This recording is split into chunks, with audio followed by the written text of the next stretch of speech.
Rocco and the gang wanted me to do this midnight movie anniversary special. Well, it's all done, but it's over 2 hours long.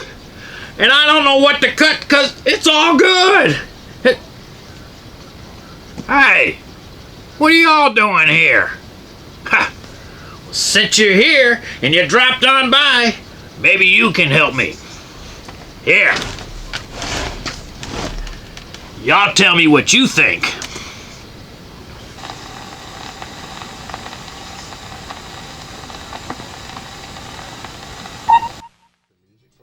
I hear it. Do you hear it? Yep. He kept it light. Turn that up. Todd's in. He's got it down. Yeah. He's on his best behavior. Todd will say crank it up. He's on his best behavior. Well, he didn't say Did we get a anything. finger? We're not. Are we up yet? What are we doing? No, that's not even a good start. That's not a good start. Give us a head. Give us a heads up. You said, hold on. You know, what the? Go start again. Oh well.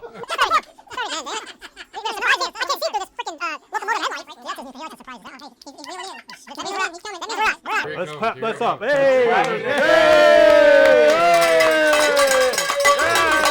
Woo! Wake up at home. Hey, all right. Whoa! What? jeez. You know, see what happens. See a little too much excitement. Hey, man, mellow out, We saved man. this for you, Todd. The toe of Satan. You saved that for I thought you. it was some type of device. No, we I all know, thought the right? same thing when we saw it too. We said it's from That a was fan. sent by from a fan. A fan sent us a nice prize package of a bunch of goodies, and we saw that. During the pandemic, you know, I have something to do with the drugstore business. The #1 items during the pandemic? Toilet paper and soap. Quinsana. KY jelly. Alcohol. You're on the right track. Vaseline. KY jelly and condoms. Whoa! Get the book! Get the book already. See? No, you could say that. Executive producer Todd's here for 30 seconds. You already got to get the book. Listen, let's grow up. This is people were home by themselves. Do you know where you're sitting and telling us to They grow had up? nothing to do. You want us to grow up? What do you think? Are you serious? They're on the Zoom call, and they got a smile. Hey, they're watching us. Remember what you said in your interview. It's a family show, Todd. It is a very It's not the Manson family. You know, speaking of what kind of show is one of my memories, which it wasn't even on the list, so he's going to have to search for it. But I know exactly where it's at, is that Todd was on set reprimanding us by saying, "No, I gotta go back. Be careful, because I was watching a show last week and Rocco missed or whatever because someone swore." And we're like, "That was you who swore last week." He goes, "That was me." Well, I gotta sign my name every month to that standards and practices affidavit. And I heard swearing in one of our pictures not too long ago. Not good. So that was you, Rocco. That's true. Well, that's me. That's true. Yeah. Well, one time was Aunt Margaret. So we showed a movie called CC and Company, which was one of the first pictures we showed when we were on WOW. And that was a decent movie for us, you know, I mean, you know. Joe Namath, you know. Joe Namath at the height of his career, and Anne Margaret, and motorcycles, and all this excited. stuff. You're going to be on WOW and all that, all excited. And I think because it was a novelty, my wife was actually watching the show with me, and then she saw Anne Margaret turn to Joe Namath and say very loudly, "F you!" And I went, "Oh no," because I just signed my life away in blood. Did you pick up the phone and call Rocco right away? I said we missed a swear word, and but we never heard anything, which really meant that nobody was watching at the time. At the time. We didn't have to. Nah, those people were watching, but the people who were watching didn't care that there was a swear word. Do you remember one of our when we would do the evenings out, and we went to the great the beer place? Yeah, well, the Market Garden. Market Garden Brewery. Yeah, there we go. And there was a woman would come every week. She was like a groupie, and she loved the movie that we had called Chatterbox. Yep. Yeah. Remember that? Yeah. Oh, that was a good movie. Yeah, Google if no one knows what Chatterbox is. But you might be wondering. That was one of our early live events. Yeah, we were wondering. You might be wondering who is this exactly guy? what's going on. Yeah. Who is this guy? Yeah. We all you all know this was executive producer Todd. We always talk about him, and Yep, here he is. executive. He He showed up. his He face. heard enough shenanigans. But you might be wondering, why is Todd here? Why did he just tell that story? Why? Well, we have a treat for you guys tonight. We hope it's a treat. Yeah, we hope No. it's a treat. It's You a think treat. gonna be a treat? It's a He treat. says it's a treat. It'll be a treat because I know a lot of people out there just like sometimes to watch when our segments come on. Our segments, Todd, I don't know when was the last time you actually tuned into the show. I watch it almost every our week. segments are like Come on. our segments executive have went producer from doesn't 2 watch the minutes show. to 4 minutes to now 10 minutes and sometimes even Yeah. longer. He watches all So- the time. Sometimes he just goes, the fools are still And what doing do the we same tell thing. Rocco? Because he worries about time. We told him, cut out the the movie. So anyway, Come on. because it's a 25-year anniversary, and we were inducted into the Horror Host Hall of Fame, and just we're having so much fun with the show. We figured, 25 years, a long time. What were some of our memorable and favorite times on the show? So we're gonna bring you some of our favorite memories, and hopefully Rocco's got some footage of some of our memories, and we're gonna take you back down memory lane. And Todd just shared a couple of his stories already, but before we even start, Rocco already even You're made going to spend all your before time we have describing this? no. Yeah. We're gonna throw it to something before we come back. What are we throwing it to? The audience. For me, who am I talking to? So who Rocco, are you throwing it to? take it away, Rocco.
Trip down memory lane. That was some good stuff.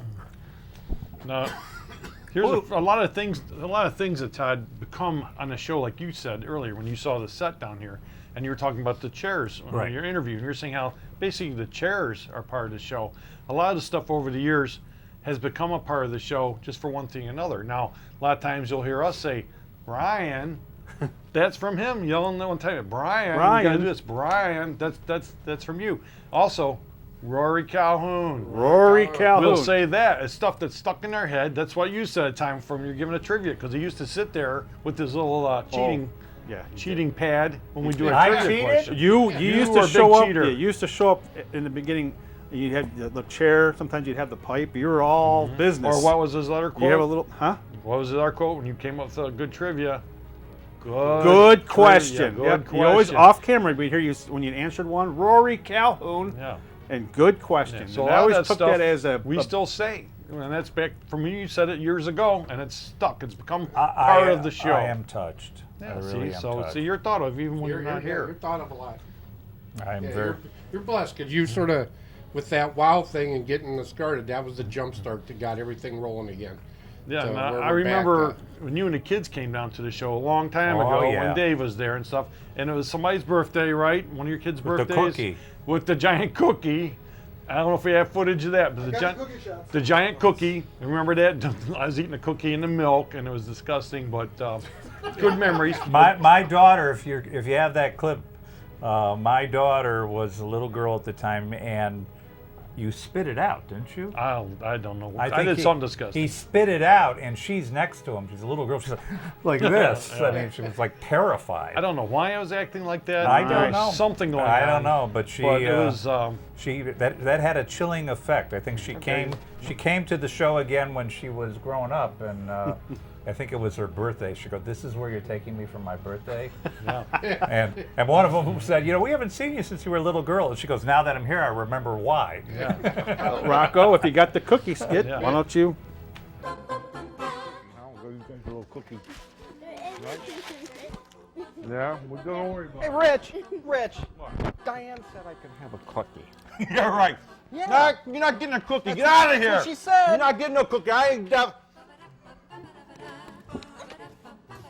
You wish you get some of this cookie. It was too good, right? You guys like to watch me eating this cookie, right?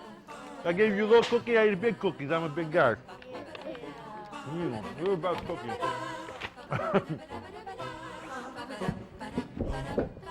Milk's good for you. Makes you strong bones. Speaking of that, you know, he should laugh because he brought his son down for a special birthday party show. I remember Those that. special clowns that were there that night. I did.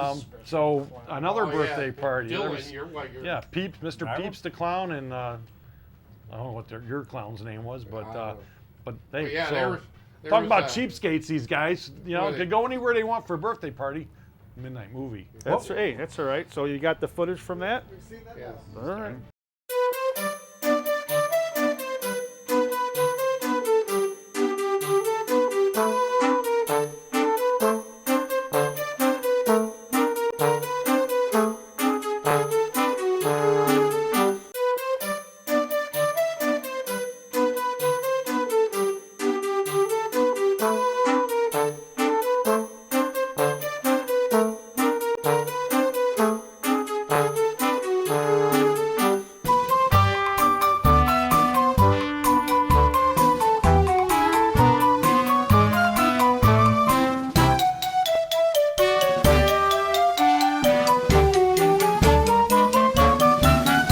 So you're the veteran of the group.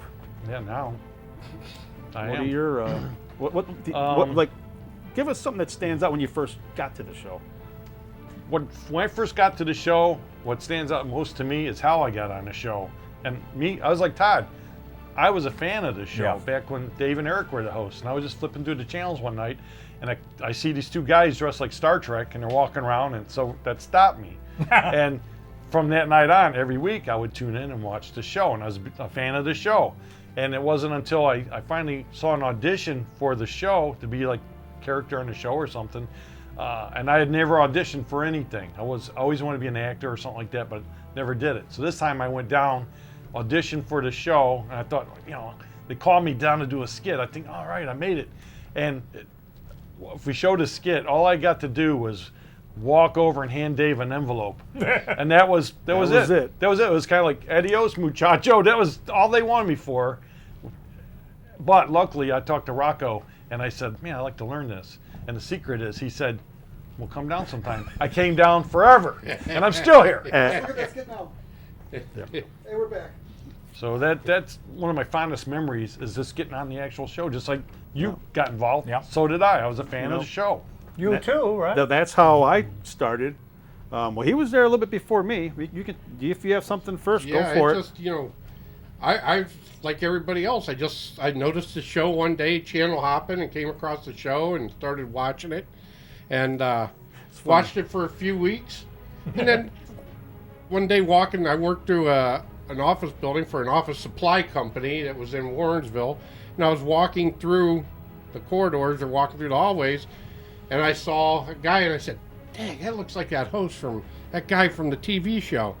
And after going by him a couple times, I said, "Yeah, that's that guy." So here it was Dave, and I went up to Dave and said, "Hey, are you on a TV show?" And he was like, "Oh yeah, you know."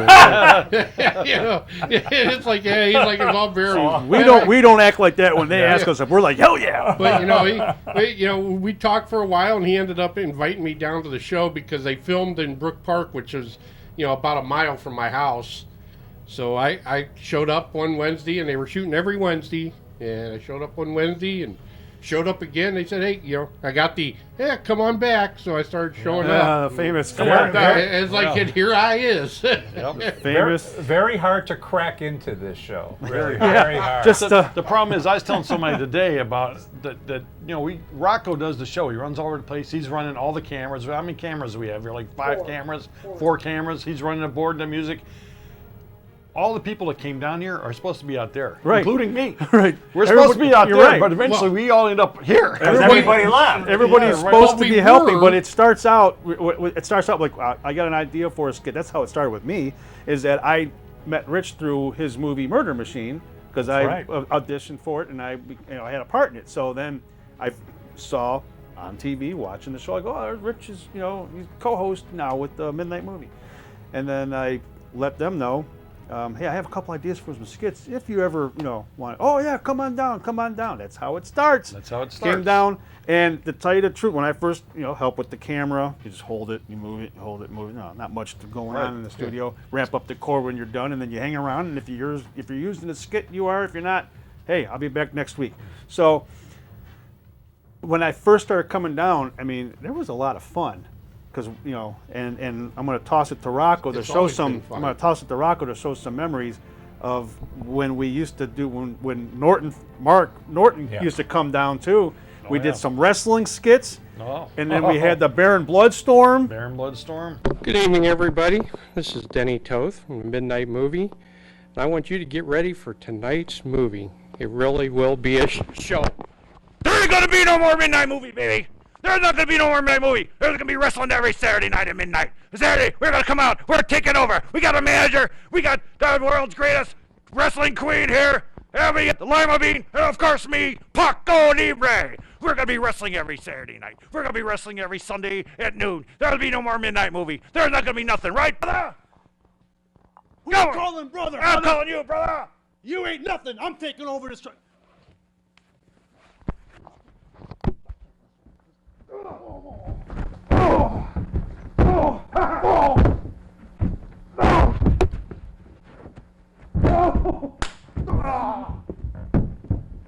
Hey, what do you want, though, Missy? Hey, what are you gonna do about it?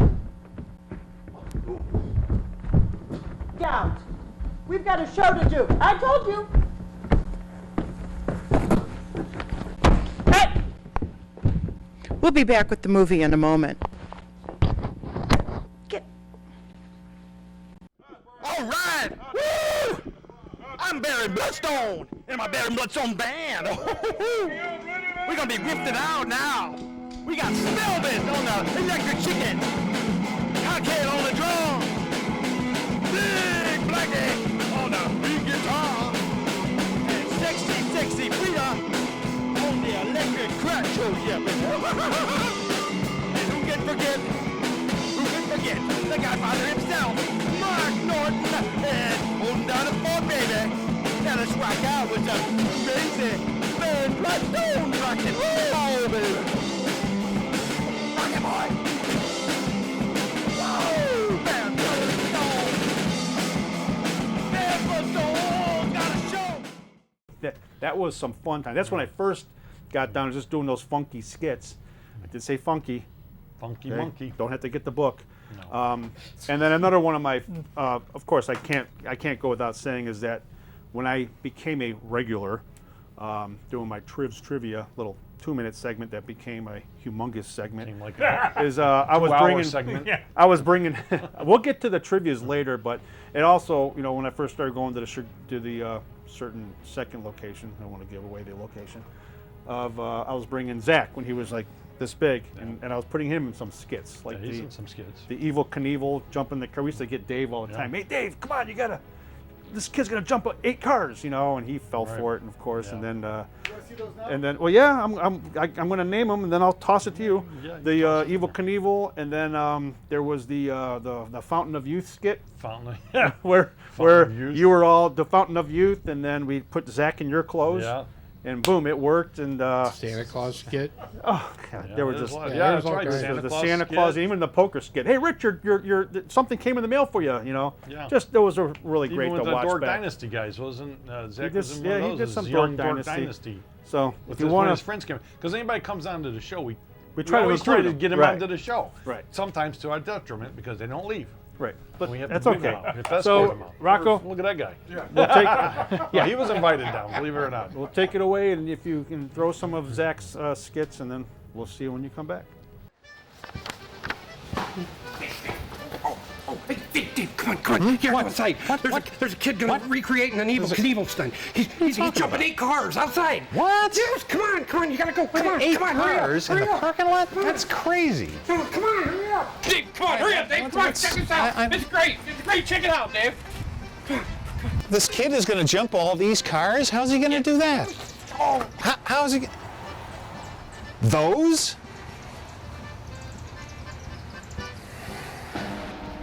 Do it.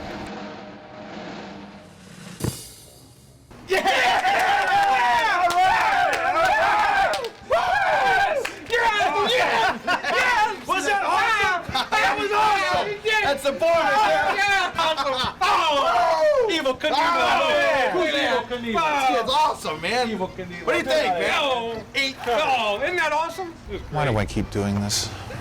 Oh, we got him again. Oh, hey, I'm sorry, man. I'm just so pumped up. I got this new game called Fountain of Youth. I love this thing, man. Makes me feel like a kid all over again. Oh, hey, the notes for next week's show. Great, Okay. great. Everything's Thanks. there that you need. Thanks.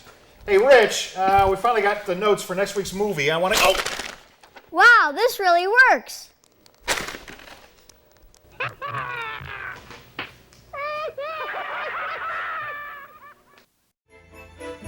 Merry Christmas, Merry Christmas, Merry Christmas. Who's next now, young man? Want to come and sit on Santa's lap?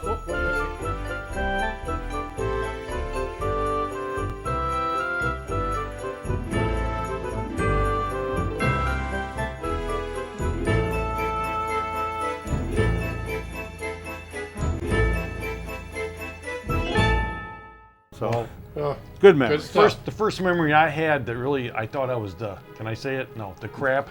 I wanted to say the other word. I thought it was Don't block something. it out. Was I actually shot a part of a skit at the Monster Bash? My buddy Tim, my best buddy Tim, passed away, but he shot it. He was laughing the whole time, and it was something stupid. Like I was delivering something from Tom Savini at the Monster Bash to Dave and Eric at the show. And I forget even what it was about or whatever, but I thought it was cool because I'm getting Tom Savini's going to be on the show. You know, I'm getting his footage. Oh, that's my end now. I really did something big.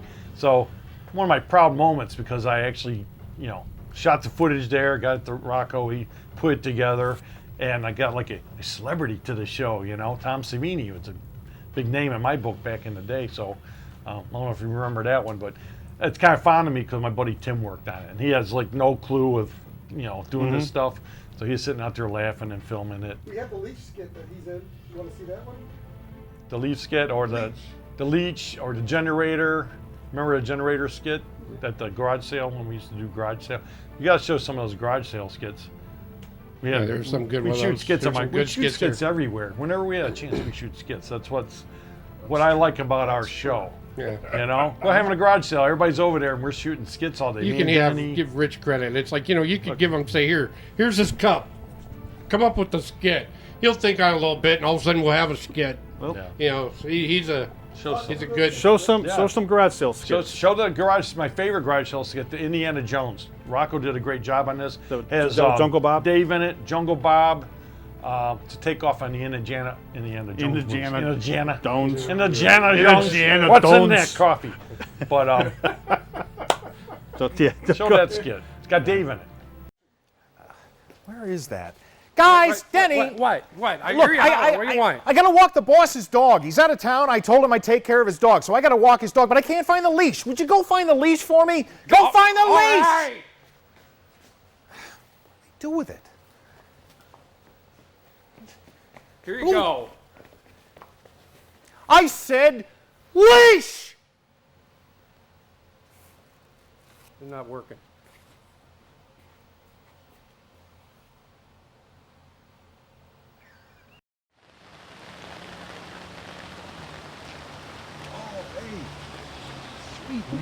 Hey, does this work? Yeah, it works. Can I peer play? Sure.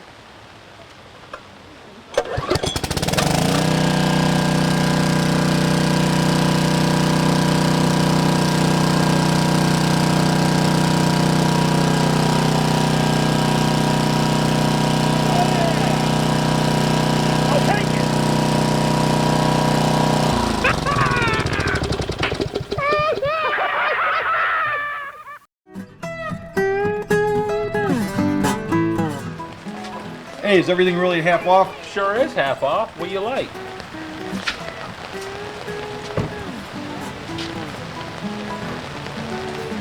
See, you get to see right through it. It's you.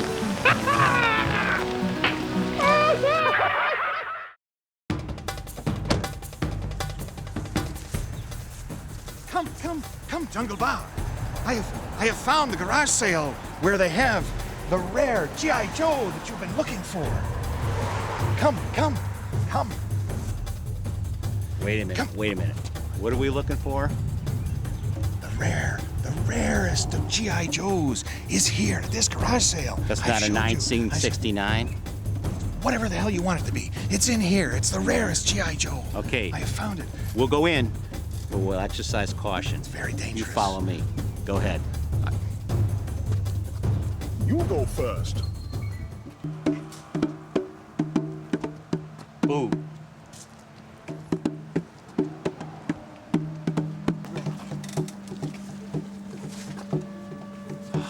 Oh, hey, hold on. Turn around.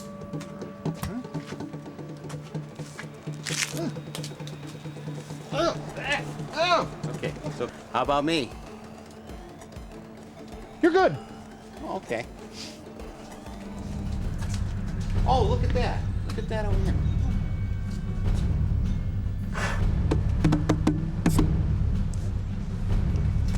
That over there. Oh, Jungle Bob, I'm scared. Oh, would you stop being such a big baby? Nothing's gonna happen to you. That's very dangerous. Oh, very no, bad it's place. not. That's just your imagination. No, hey, we're not here for baubles. We're not here for baubles. We got one thing in mind. Come on. No.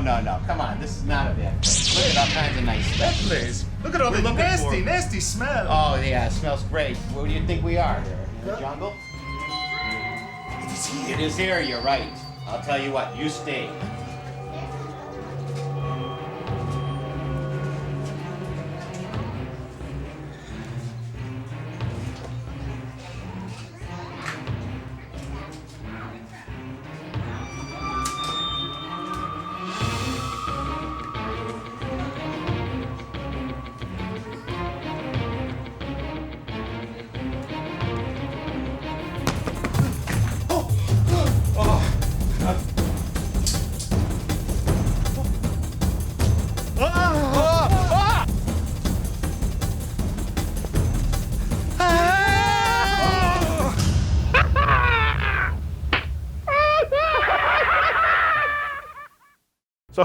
So the funny thing is, it's funny that Rich said something about garage sales, because you're right, and you said you give him anything, he'll come up with a skit. It's true.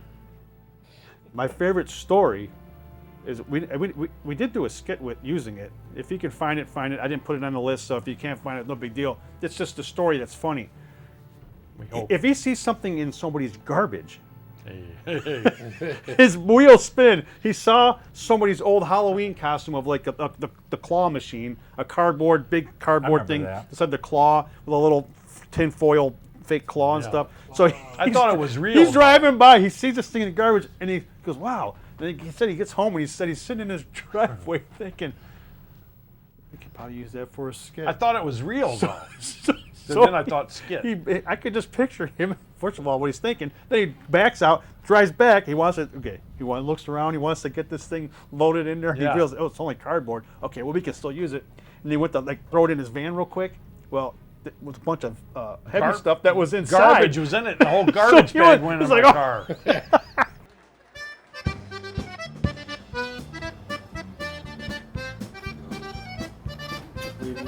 Hey guys, check it out, huh? Check it out. What did you? I just bought this on eBay. You know what Dave said about bringing things like this back over here? Come on. Who cares what Dave says? You know what? These things are so much fun. I saw it in eBay, I bought it, and now we can play it all the time. You know what? I'm gonna play it right now. All right, let's check this thing out. Let's check it out. Oh yeah, here we go, here we go, here we go. What should I go for? Wait, there's something real fuzzy back there. That one, that big one in the back? That big fuzzy one? Yeah, real fuzzy. Okay. It'll be easy to get. All right, I think I'm gonna get. I got the claw on it. I think I got it. I think I got it. Here it goes. Oh, guys! Hey, you play. Didn't go quick as I'm trying to you get were out. open. I'm trying to be cool because I don't want the neighbors to see me garbage picking. But I had to take the whole garbage with me. But hey, that came in handy, didn't it? It came in handy. We got some and good we still skits have it, out of right? it. Yeah, we still have it. Still have it. It needs to be reinforced, and but I we still want to have take it back and put it on that guy's lawn. He wants to Freak return him it out. like 6 or 7 years Yeah, later, imagine and that. just have the guy walk Show out that one day skit with and Dave see in it. something he threw out. Back. Didn't the set come from the garbage? The yellow set? A trade show. Trade show.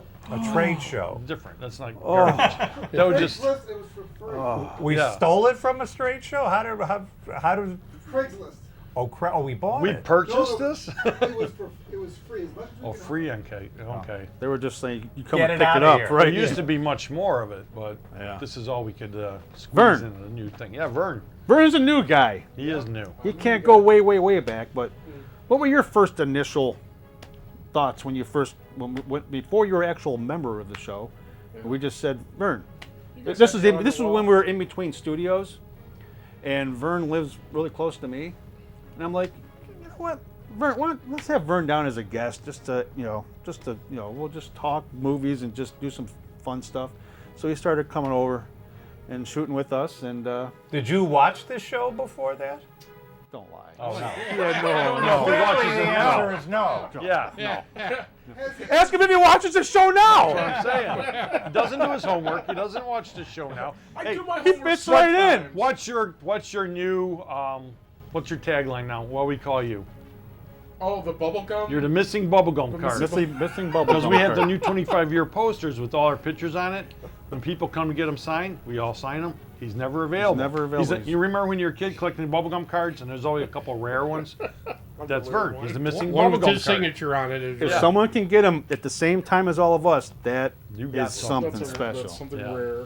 Yeah, so down the road, 25 years ago, like you said earlier, another 25, you're going to be valuable. The only time that he's actually You'll be the one alive. twice, Yeah, that's probably true. twice he's had he knew the movies, he knew the answer to the trivias right off the bat. Twice, and it was the weeks that you were gone, and he sat there. He did sit here. He So sat he in my was spot. usurping. Yes, exactly. I've said that because you know what happens to whoever sits in this spot. That's it. I'm not long for here. Because it starts here and it goes this way, right, and then it go off the ledge. So I'll be gone soon. Nice working with you guys. Probably be gone soon. Then I'll move over, chunk chunk, and every time I knew there. Got anything else that you like? Any other skits that stick out or segments? I can think of one that because we used to do a lot of crazy stuff when we were at the Brook Park studio because we had the whole studio. It was cool, parking lot and everything. So I came up with, like you said, I come up with stupid ideas. So we used to have this bird problem back there in the back. All these birds would just come flocking down, these big seagulls and stuff.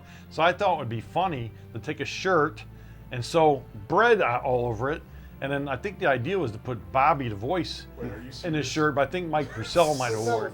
But anyhow, the idea was they're going to go lay out in a thing, and these birds are all flocked down and be all over them. I think it would be hilarious. Oh my God. It's like Alfred Hitchcock. Exactly, right? So I made the shirt, had little pieces of bread all over it. Get there, put him on, he lays down, the birds won't come near him. So it's like a failed skit. I can't believe it. I thought it'd be hilarious. A failed skit. So What? You gonna join us? Are you kidding? Yeah, come on. It's nuts. fun. It's a blast. It looks dangerous. Oh, there's nothing to it. I love feeding the birds. Oh, come on. All it takes is a little bread. A little bread. Yeah, yeah. Are you out of your mind? And your glasses. Come on. I think you're gonna need a little more protection than that. Oh, this will be fine. Look at this. Come on, let's go feed the birds. Didn't you ever see that Alfred Hitchcock movie? Come on. You want to try? I already did. No, look at my suit.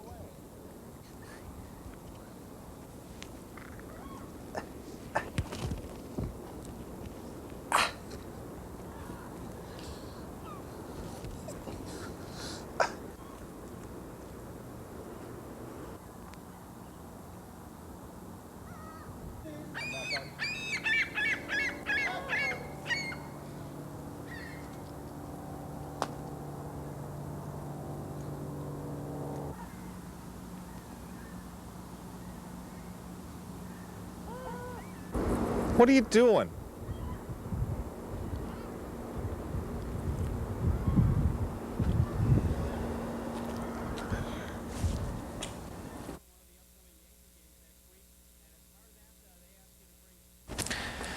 Hey, Mike, come on. Are you finally done with that? Come on, we gotta get...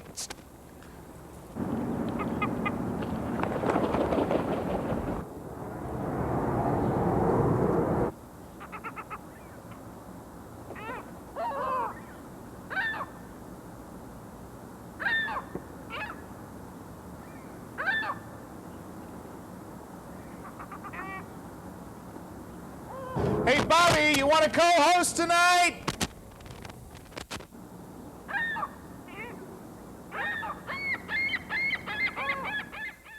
All right, now speaking of, someone said Bobby the voice. Bobby the voice. A big part of the show back in the old days. Now, Back in the day. Sure another thing that I don't think I put on the list, sorry, Rocco, but these things are flying. We might end up with a volume 2 of this show. We got a lot. Is that when I did first start coming to the show, and I would help out, Bobby, the voice, said they were doing the show, and Bobby said, "Hey, Triv, I need your help. You know, of course, I'll help with anything you want." We got to go in the back, and I see all of these hundreds of VHS tape cases. I said, "Yeah, help me stack them up." I go, stack them up. Yeah, we're gonna make a wall. I go, what the hell is he thinking? So the whole time they're doing a show, we're back there just stacking. You know how long this took? Stacking a humongous wall of just all of these VHS tapes. I go, okay, that was fun. What's next? And then I see him getting ready, and he's putting a helmet on, and he's putting knee pads on. I go, what the hell is he doing? I'm getting ready for a skit. I go, don't tell me that we just built this whole wall just for you to... Hey guys. What is going on here? Believe this? What's with all these tape boxes? Bobby's been having us do this all day, empty out all these cases. What? I think he's lost his mind. He wants us to count him, too. He's nuts. Yeah, he wanted us to count him. Where is he? No idea. Somewhere. Bobby! Back and back. Bobby! Yeah, Dave. Bobby! Yeah, Dave. What are you doing? I'm stacking tapes. What?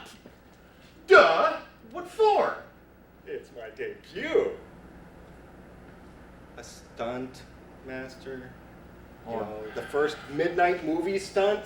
Oh, this is going to be good. Well, okay, maybe not the first, but Don't you remember when Eric went through the boxes? What a disaster that was? yeah.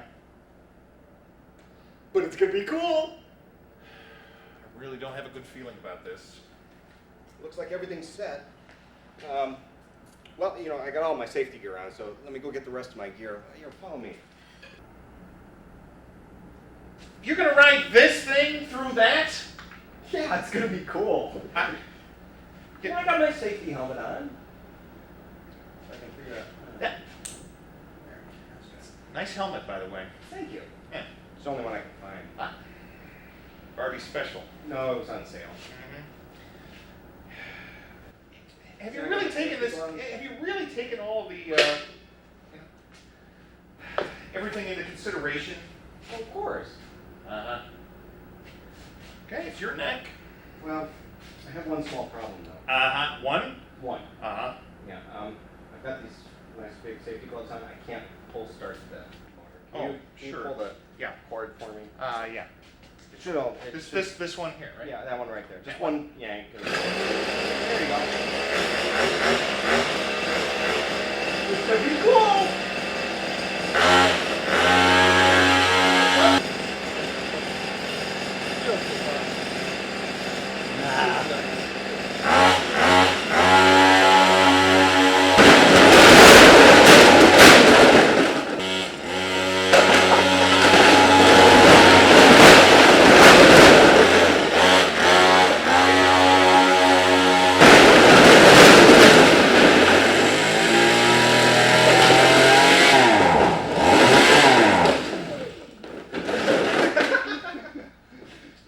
Apparently it's on the throttle.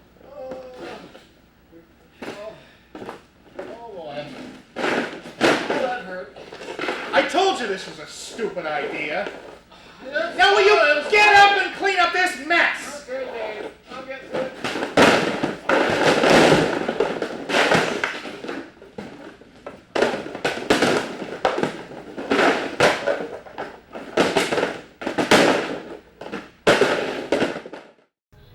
If you don't find it, Were then you just there cut when that we section out. took the baseball bat to the copier? That skit, you were in part of No. that, weren't you? No, that was before me. Was it? We busted up this copier.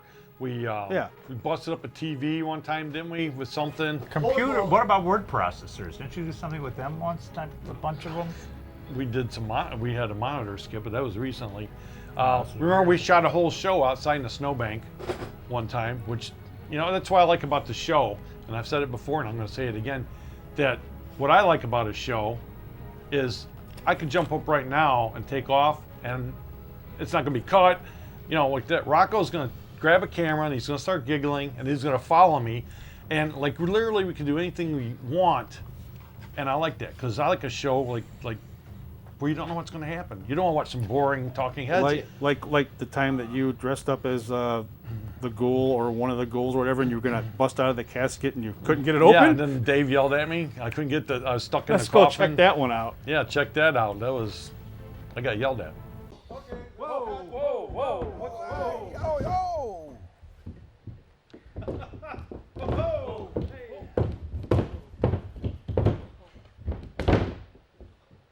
Hey. Seriously? Whoa! All That's right. right. The king is back. The king is back. That's it. All right. Hiya, hey! Hey! How you doing out? Hey! Look Rich. who it is. The king, the queen, all in one. The jester is back.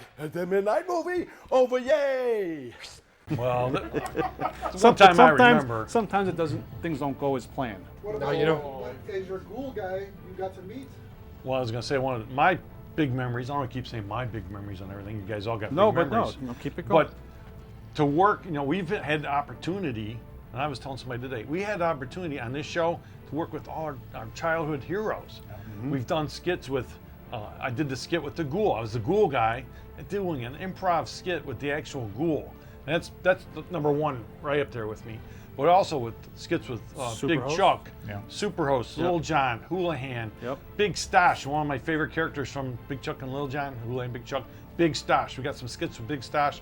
We even had the sequel to the Half a Head of Lettuce skit. Yep, and that was- we got Half a Carrot with Big Stash and with Never Triv, thought I'd have Lil a chance John. to do a skit with Little John. Yeah, and I did a and skit with Hoolihan. They included it on their DVDs. Chuck liked it so much he included it on their DVD. So if you buy their Old Farts DVD, the only skit that's a non-Big Chuck and Lil John skit or a Hoolihan Big Chuck skit is there, a Half a Carrot skit. Rocco, why don't you show some of those skits that we did with some of the local personalities? What? Ooh, relax. He's here. I just heard he's here. He's out in the parking lot. He's coming in Here right now? Yes. I can't believe it. How did Rich get him? I don't get know. it. But the What? Ghoul is coming. Oh, We got to get this place cleaned up. Forget that. Forget that. He's gonna be here. What? Hey. Oh, he's behind me, isn't he? What? Hey, groupie. Hey. Hey, stay ill and turn red. Over there. Hey. We're the monkeys. Oh. I thought so. What are you doing? I thought you said you were bringing the real Ghoul down here. You lied to me. Ow! Don't touch the fright wig! It's seen better days. You smell like smoke. Don't nobody will ever know. Hey, yo! Hey! Is he coming or not? Did you just... You pulled the rug over our eyes! Whoa. Oh, you wouldn't return my call. You know, man, you just blow it every time. Midnight movie, no budget, that's what happens. Hey, over there! No! You're looking for the home shopping. Yeah, no. You dropped your Davy Crockett hat, sport shoes. Born on a mountaintop in Tennessee, Funak killed him the bear when he was only 3. Okay. What do you think? Is it?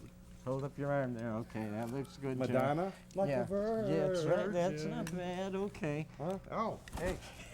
Watch the nipples. Overday! So basically, you are. I'm Rich White, the Ghoul guy. Ghoul guy. Ghoul guy, huh? Well, you're better than anything I've seen imitating me in the last 10, yeah. 20 years. Yeah. High five, Ghoul! I'll tell you what. You and I, we'll go to the parking lot, smoke a kielbasa, get ready for the show. You wanna? I'm there! I tell you, I love that though. Davy Crockett, king of the wild frontier.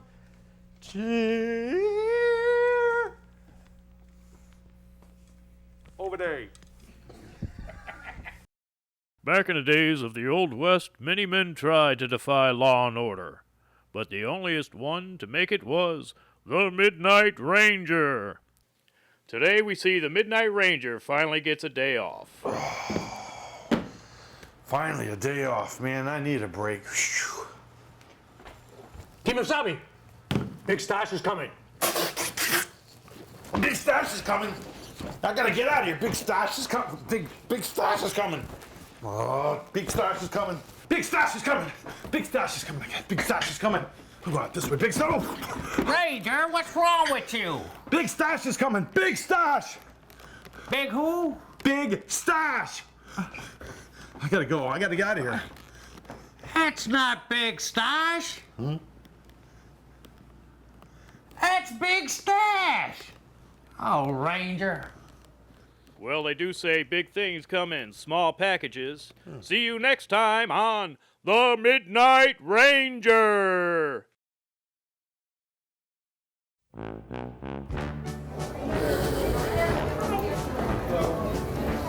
Stash, what's the matter? How come you're not in a convention having a great time? I'm stuck watching my little brother.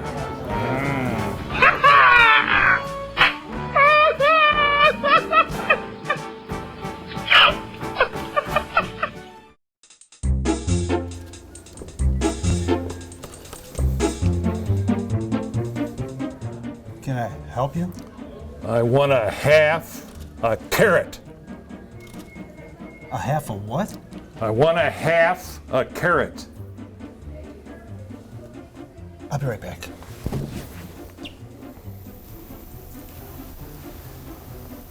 Hey, John. Yeah. Do you remember that big, dumb, ugly-looking jerk from a few years back that asked you for a half a head of lettuce?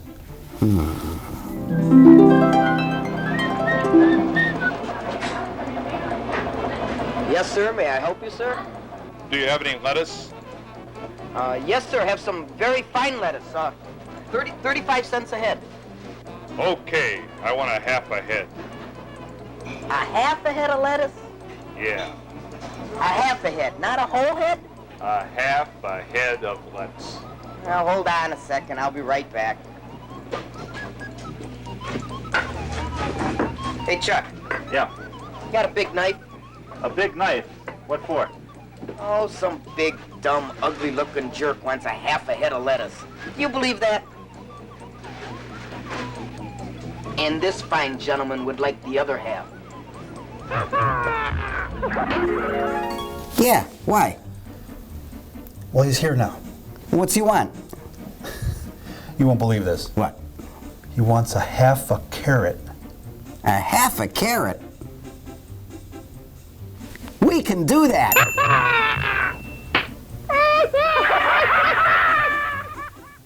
Wow. You never thought in a million years we would actually be doing skits with some of those. What were you going to But say? you know, when I started, just like everybody, you went down, you went to the set, and you know, at some point you're just sitting back watching and doing nothing. You know, just sitting there watching everybody. Like do Vern? nothing.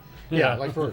And then, you know, and all of a sudden at some point, somebody didn't show up and said, "Hey, we need you to run your camera." And it's like, okay, I never run a camera. Well, you need to run a camera.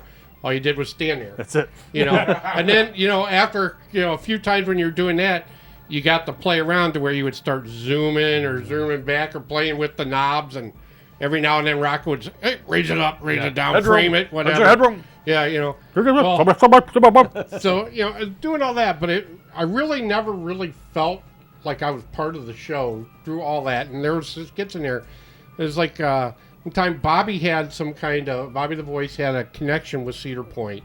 Mm-hmm. So the Skyhawk was premiering, and we got to go to the media day with the Skyhawk and film. And we shot some skits at Skyhawk, you know, in there. And it's like, that's when the first time when I really, it's like, hey, I got to come up here on media day, you know, and got a little vest and a little tchotchke.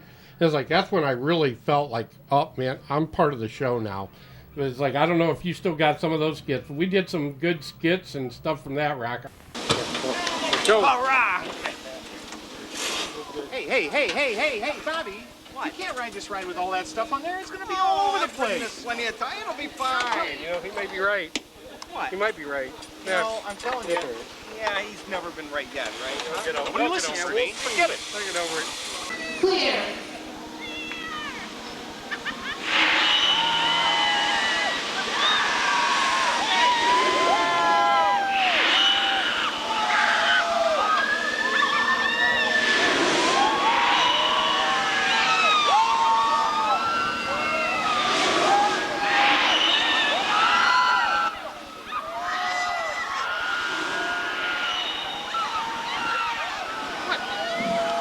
I told you not to wear these on the ride.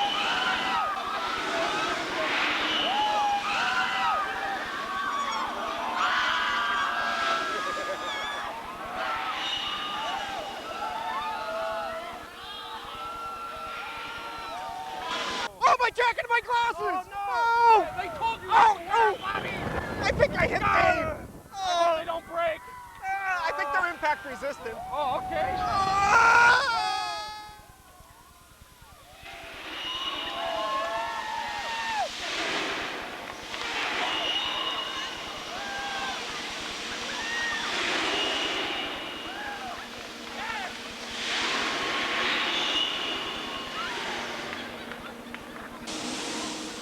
He's not too mad. No, man, I hate it when he's right.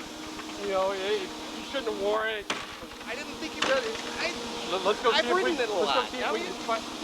I told you. He's standing next to me, isn't he? Yes.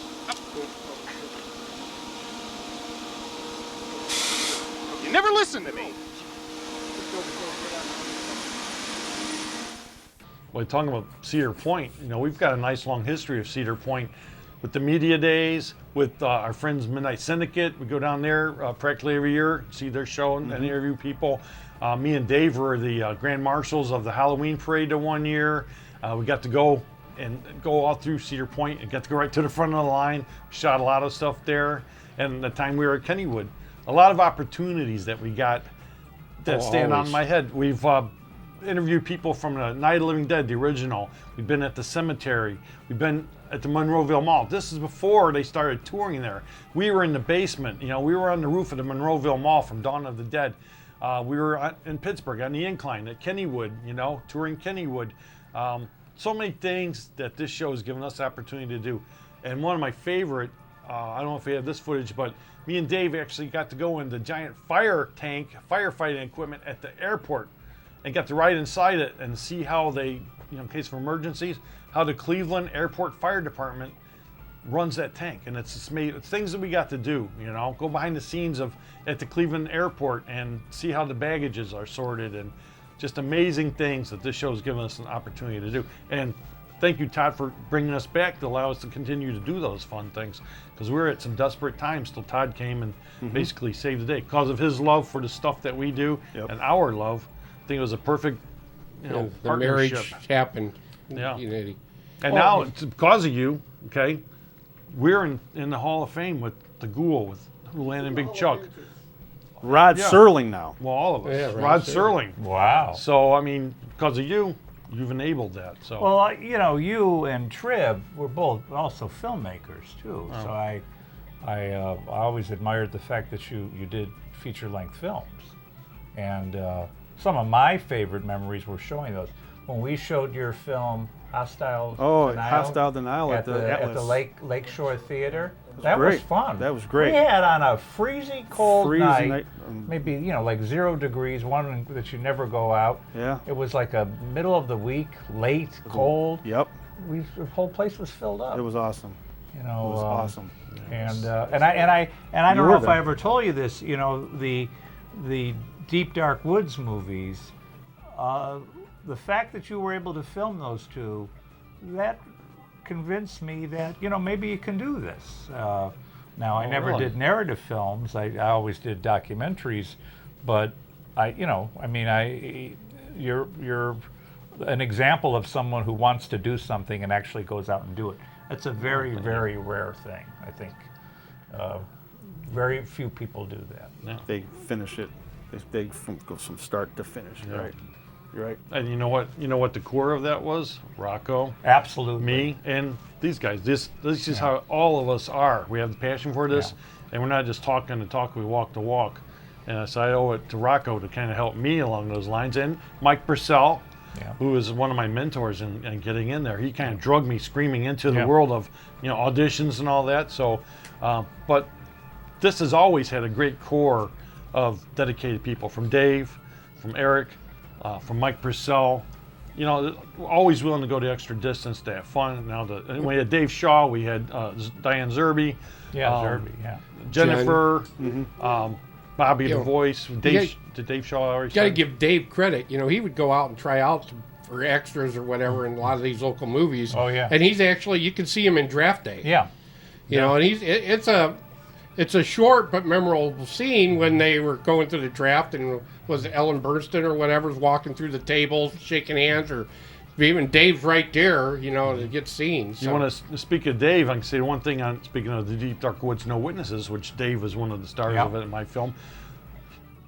He let himself be hung up in a tree, upside down, by his ankles, and they were all taped up. We raised them up with a lawnmower, a riding lawnmower, raised them up in a tree. It was freezing cold out there, and he hung up in that tree like we had no stuntmen or anything for the stunt. He actually let himself be jerked off his feet, pulled up into this tree, and hung up in this tree upside down, and we had no stuntmen. He did all the stunts and stuff like that. It was a miserable day. His legs were only like, they were these gravity boots were duct taped to his feet, and he hung up in this tree, and we shot the whole scene. It was freezing cold outside. He was shivering, but he did it, So instead, like you're talking about dedication, I give him credit for that because he gave it his all, So I don't know if we don't have any footage of that, but it's a great memory I have of, he's doing this for me because nobody was getting paid. That was the connections that we made, and everybody's been involved in whatever somebody else is doing at some point in time, and it just, it's a family. We're a family and of sorts, and dysfunctional as we may be, we're still a family, and everybody sort of gets involved with everybody's thing, and it's fun. Speaking of Dave, we could always tell that when he would get frustrated or bothered, and that never really showed its face more than when he would get discouraged with my trying to understand my trivias. So when I first when I first started doing the Trivs trivia, one of my favorite ones that really had him baffled was one that had to deal with my all-time favorite movie, The Thing, John Carpenter's The Thing. And I did a trivia on that, and he was so confused by my question that just led to each and every week getting worse and worse and worse, to where it was just, let's just throw stuff at Triv and beat him and try to get him way off track when he was trying to get his trivias Oh, out. it So worked. why don't we try to look at some of those? Yeah. Because I brought that up is that Down. you know a lot of the theaters were ordered the black and white print. Why? So I'm going to try to condense Rapido. There you go. There you go. Since they totally destroyed my trivia for this, we are going to discuss. Just out of curiosity, what was your We trivia are before gonna we discuss- completely destroyed it? Oh, careful. Okay. It was one of those actors or whatever that you guys mentioned. You didn't ruin my trivia, but it's, Yeah, you did. it's kind of Paul Newman, like the dressing. And the actor. Film. Wait a minute! 60s.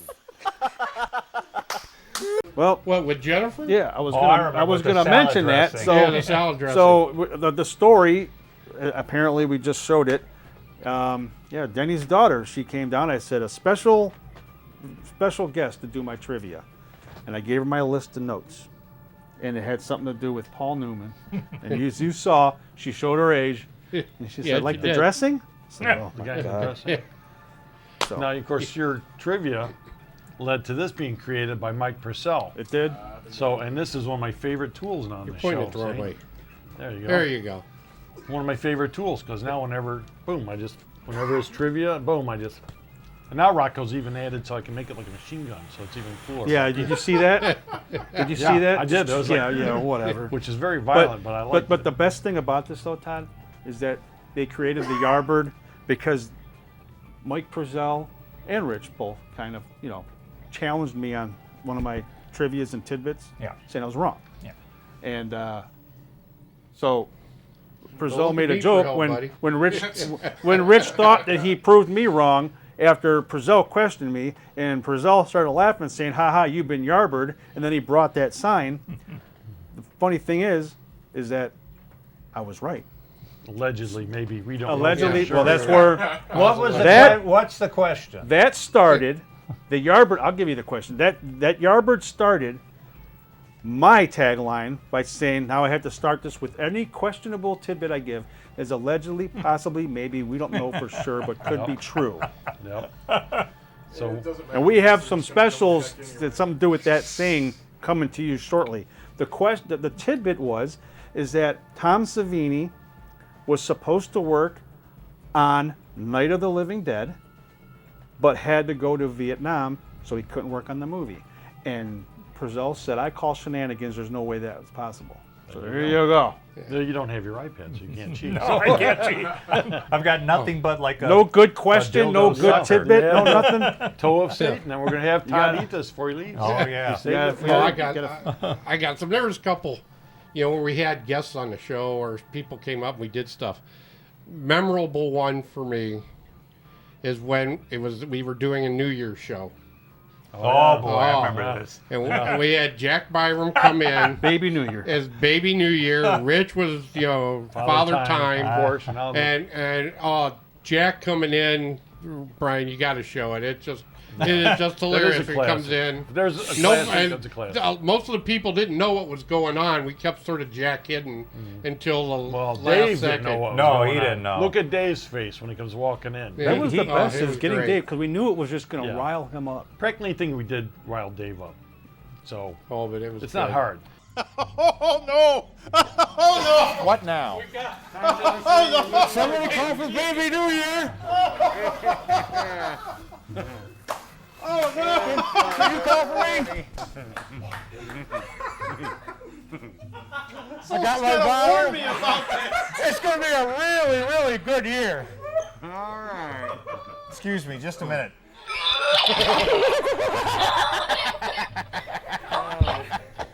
New Year's looking pretty good, huh? Hell yeah, it is. No, actually, I was going to say the old year is looking much better.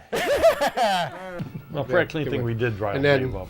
there's a couple more because we went out and it mentioned that we would go out to do shows. So we did, with my kids, they were one where they were involved in a flag corps type thing. So there's a show at the Memphis Drive-In where we went out and we filmed and doing the Memphis Drive-In. So there was all kind, the kids were there. They did their stuff on TV. You know, we had their families and friends and family there and did the show. We did that. It was just good where we brought in the community of sense because of the show and doing that. And then another time when we did the cheerleading, where we went to where one of the kids were doing a cheerleading camp. And, you know, we went there and we had Bobby doing skits and he was going, you know, somersaulting and some of the things we did. But going out in the communities and making our face in the community like that, you know, we're showing ourselves out there and it just draws so many people. And so many people, you know, actually came to like the show because we were out there doing that in the local aspect of the show. We would go to the Oktoberfest at German Central. You know, the Ghoulardi Fest, of course, at the conventions that we do. We filmed out at where at Berea for the was it Oktoberfest or oh yeah, the Oktoberfest. Yeah, Oktoberfest out there. Oktoberfest, rib burn off. So we got a lot of that rib burn stuff. off. That was the one I was thinking of. And we love to do our live events based on what you used to have us do when we were doing it at the Market Garden District. Join us to one of those. Show a film. Free events at Atlas Cinemas. Yeah, we have a great time. I see those. When Claude the Boards thing down in Akron. Yeah. You know, going out there for his Halloween special. Yeah. His Halloween. The Christmas party. place in Medina. Yeah. Castle Noel. Yeah. We'd love to get out there with the fans. Well, there and was have fun. historically, you know, Ghoulardi used to have the baseball team and all that, and they would play schools, and part of that was very shrewd because he knew people would tune in to watch. Yeah. And I think, you know, that's what defines a local show, is going out and doing that. That's kind what of We stuff. were just out playing trivia last week as a Yeah. team. The Midnight Movie team was out in a local bar playing trivia. We didn't do too well.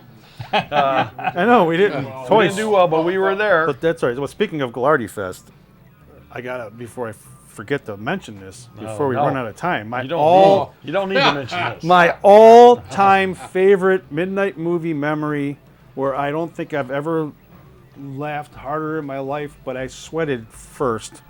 I was terrified. I was confused. I was scared.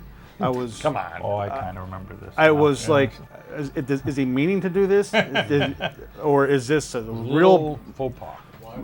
My all-time favorite moment was He's not the when we greatest were guy here on stage. when with we you. were judges at the karaoke contest at Ghoulardi Fest, and well, take a look and see what happened. What Rich did. Go ahead, Rich. Don't hurt yourself this time. Kimberly! Oh, wait. I'm sorry. I bad thing. I misread it. I'm sorry. Oh, my God. It's backwards. I'm sorry. Are you okay? I misread it. I'm very sorry. I misread it. Jesus. My fault. Okay, what's I'm his sorry. name? I'm sorry, Kimberly. I had upside down. So I don't care. Funniest moment of all time. But when you first did it, and I looked at you, I go, wait, the name he just said, it can't be. What? No.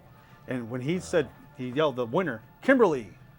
And he looked because the corner of his eye, he saw somebody else stand up. And there was a gasp in the audience. Nowhere to hide, Rich. You heard somebody Nowhere go. to hide, You heard somebody Rich. else go. Oh my God, or something like. You see how my writing is, so you can see obviously how I got We were all like, we know who won. We know who, hands down, no questions asked. Yeah, we this agreed. person. We agreed. We all know who the winner. I mean, absolutely, not even close. This woman sounded like she was a professional. Yeah, I mean, she was fantastic. Led So we Zeppelin. do it, and he goes up, and the winner is Kimberly.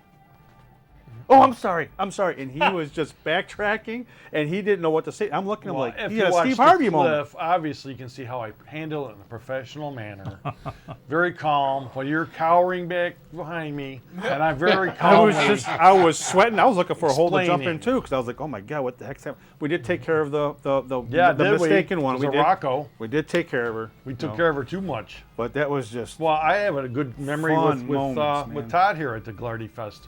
Remember when we're sitting there running the sound equipment? Or we weren't even running the sound equipment.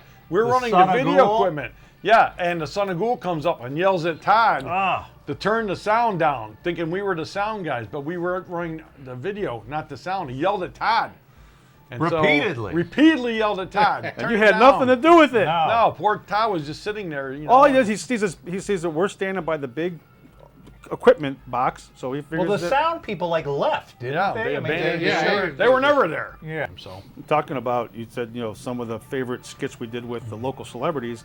Some of my favorite times doing interviews, because sometimes, you know, we interview some pretty popular, famous people. Yeah. Is I gotta say, you know, the Harp Twins was a fun one. You know, and they blew me away. I didn't know, never even heard of them. Yeah. You guys talk about it a lot. Saw them at Ghoulardi Fest one year. I go, oh my God, there's the they were great. electronic harps, and they're playing AC/DC and Iron Maiden. I go, what? This is fantastic. They tour and they all were over the actually a world. really good, fun Yeah. interview. And that interview on YouTube has like almost 20,000 views. So, anyway, Thank you, by him alone. Yeah, thank you, Harp Twins. But not only that, but you know, we interviewed a WWE Hall of Famer, Hacksaw Jim Duggan. And even the franchise Shane Douglas, we interviewed those, you know, those guys. That was Did you fantastic. interview Jay North? No, who's Dennis the Menace? Jay North, Dennis. That was I put that request in. Remember? Yeah. I wanted Jay North. Yeah, but you talked to him. You said it. What's the one he that told went a wrong story. with A lot of them. The Joel from the Mystery Science Oh, Theater. that one was a Can we disaster. show that one? Yeah. Yeah. That's one of his Okay. favorite. Well, show some of those. Show some of them. Show even Yeah. a quick clip of the other ones I mentioned. Then you can show the. Wrestlers versus zombies with Hacksaw Jim Duggan, Shane Douglas, Roddy Piper, Kurt Angle, a bunch of hot young stars, and a lot of zombies. He's not too high. Hey, all right, and we are here with the franchise Shane Douglas, who is very involved with Pro Wrestlers versus Zombies, and I hear that you were running a little late because you were stuck in the wonderful Cleveland traffic. Yeah, we don't have that in Pittsburgh. Right. Don't have roads in Pittsburgh. That's Touche. Okay, the I don't interview's over. I don't want to get him mad. I'm just kidding. But no, I know. I read that at a very early age you started working or practicing being a magician and a ventriloquist. Yeah. And then. Yeah. And then after that you. Well, a lot of the, I mean, yeah, I can answer this question for you. Yeah, if you look at Mystery Science Theater, everything was done in camera. All the effects were in camera, and we were doing that because a lot of the movies we were doing, all the effects were done that way. But also doing magic and that kind of thinking of how do you do things, how do you make things move, and how do you do things, motivate things invisibly. We just used it on the show, and then the ventriloquism thing played into the robots. I have an example here. There's Tom Servo, and he's strung. His rigging is just like a ventriloquist dummy. There's a head stick, the way he's controlled, his jaw is all the same exact mechanics of a ventriloquist dummy. Same with Crow. So that's it in a nutshell. Thanks so much, you guys. Hey, okay. Excellent. Is that all we wanted to know? That's plenty for me. I'm full.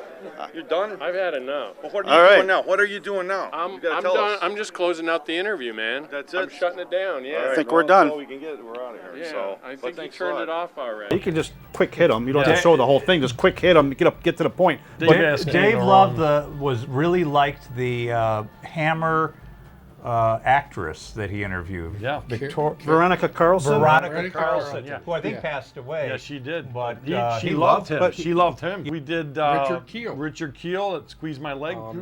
We did John Saxon, which all I got to do is hold the John Ackerman. John Ackerman. Not Forrest Forrest Ackerman, Ackerman. which my wife actually interviewed Forrest Ackerman. My wife's Forry. part of the show, and that I think has the most hits on YouTube of all of our stuff. Is the interview with Forrest Ackerman. Look that up because she was she didn't know nothing about him, so she was asking stuff kind of off the wall. And Joe Moe, who was his assistant at the time, told us. Sometimes that's the ask best him way. stuff like Joe Moe said. Ask him stuff like, how did H.G. Wells smell? Because he met H.G. Wells. Stuff like that. Said ask him questions like that, and then that makes him, So Julie, I think, kind of took the ball on that. Sometimes Plus, she that's didn't, better she way didn't to- know anything about him. The better way to So- ask people questions is don't Yeah. even, like something like us, we got a list of bullet points, but someone who goes in there kind of blind, will ask questions like that, and it gets a rise out of some people, Well, we interviewed Mr. Big. We interviewed Butch Patrick from the Munsters. Terry Moore from Victoria Price. A lot of them. Victoria Price. Even got her into a Price, skit. yeah. Vincent Dr. Price's Midnight. daughter. Is that even a skit with Victoria Price? Hey, you're Victoria Price, right? Yeah. Mrs. Price's daughter? Yeah. Hey, I'm Dr. Midnight. And I'm thinking about doing a movie video, sort of like Michael Jackson's Thriller. I'm wondering if you might be able to do a little laugh, that evil laugh that your dad did in the video. I wonder if you might be able to do a laugh like that, for the video. It'd really be cool. Well, I'd love to, but like my dad was a real actor. He was the king of horror, and I'm not talented like him. I just don't think I could do it. You don't think you can do it, huh? I'm sorry. So. I really appreciate it. All right. Thank well, hey, thank you. I had to ask, so. Yeah, no. So thank you a lot. Take care. Yes. All right. All right. Yeah, it's great seeing you. No, it was good seeing you. Bye-bye. Take care.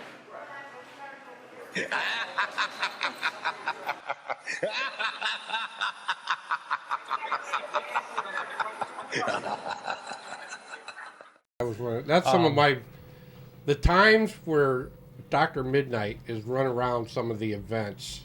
I said that's some of the most fun I've ever had. Watching him, because we don't know who Dr. Midnight is. Yeah, I don't know, but watching him, it does all of you feel the energy in the room go up once you come out like that. It's a really, I had a skit with Victoria Price. Yeah. Then when she was doing her own show and she was going out and traveling, one of the last pictures she showed when he did her film thing was a picture of her and Dr. Midnight, standing side by side. You getting royalties? Yeah. No. You dropped the ball on that. I get bragging rights. So, Speaking going out, being done like that and being out as that character and the other characters when we do, we mentioned the Dork Dynasty guys. How Dave would be so irritated whenever we came in to do the Dork Dynasty guys.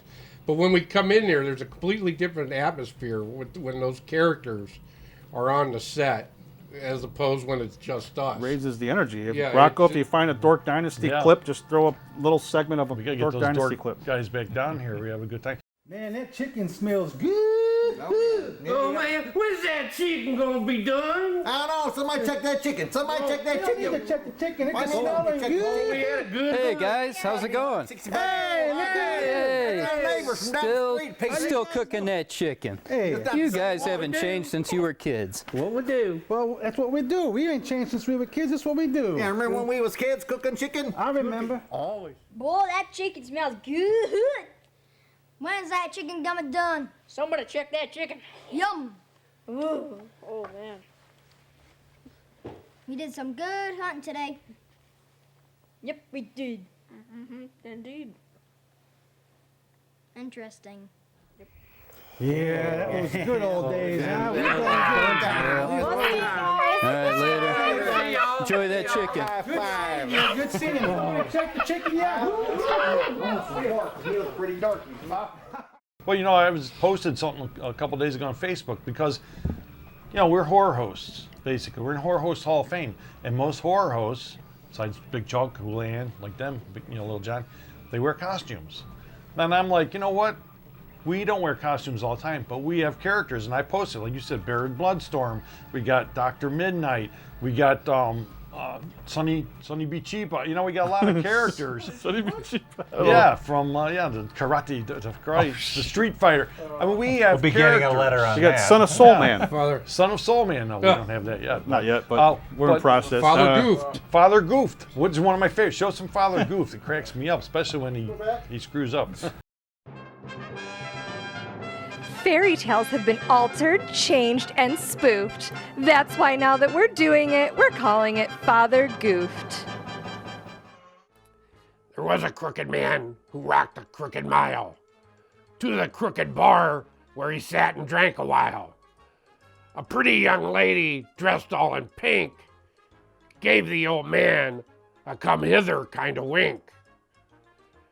The girl thought it was going to be a storybook adventure. That's when the old man smiled and he forgot his dentures. Father Goofed. Old Father Hubbard walked past the cupboard to his recliner and took a seat. With the remote in his hand, he made a demand. Mother Hubbard, give me something to eat. Father Goofed. Jack Sprat could eat no fat. His wife could eat no lean. Skin and bones and double chins. That's why they were both so mean. Father Goofed. eat a bunch of baked beans. Aw, shit. And the voice. Aw, shit. He'll bleep that. Yeah. But I mean, we have characters. We just don't pull them out all the time. But we have a lot of characters. Speaking of characters, we talked about the energy going up and sweating bullets and getting worried. Is another one who almost gave me a heart attack. Is when you pulled off the streak at Ghoulardi Fest and never told me. That's one of my favorites. So go back and show the people the streak one more time. Yeah.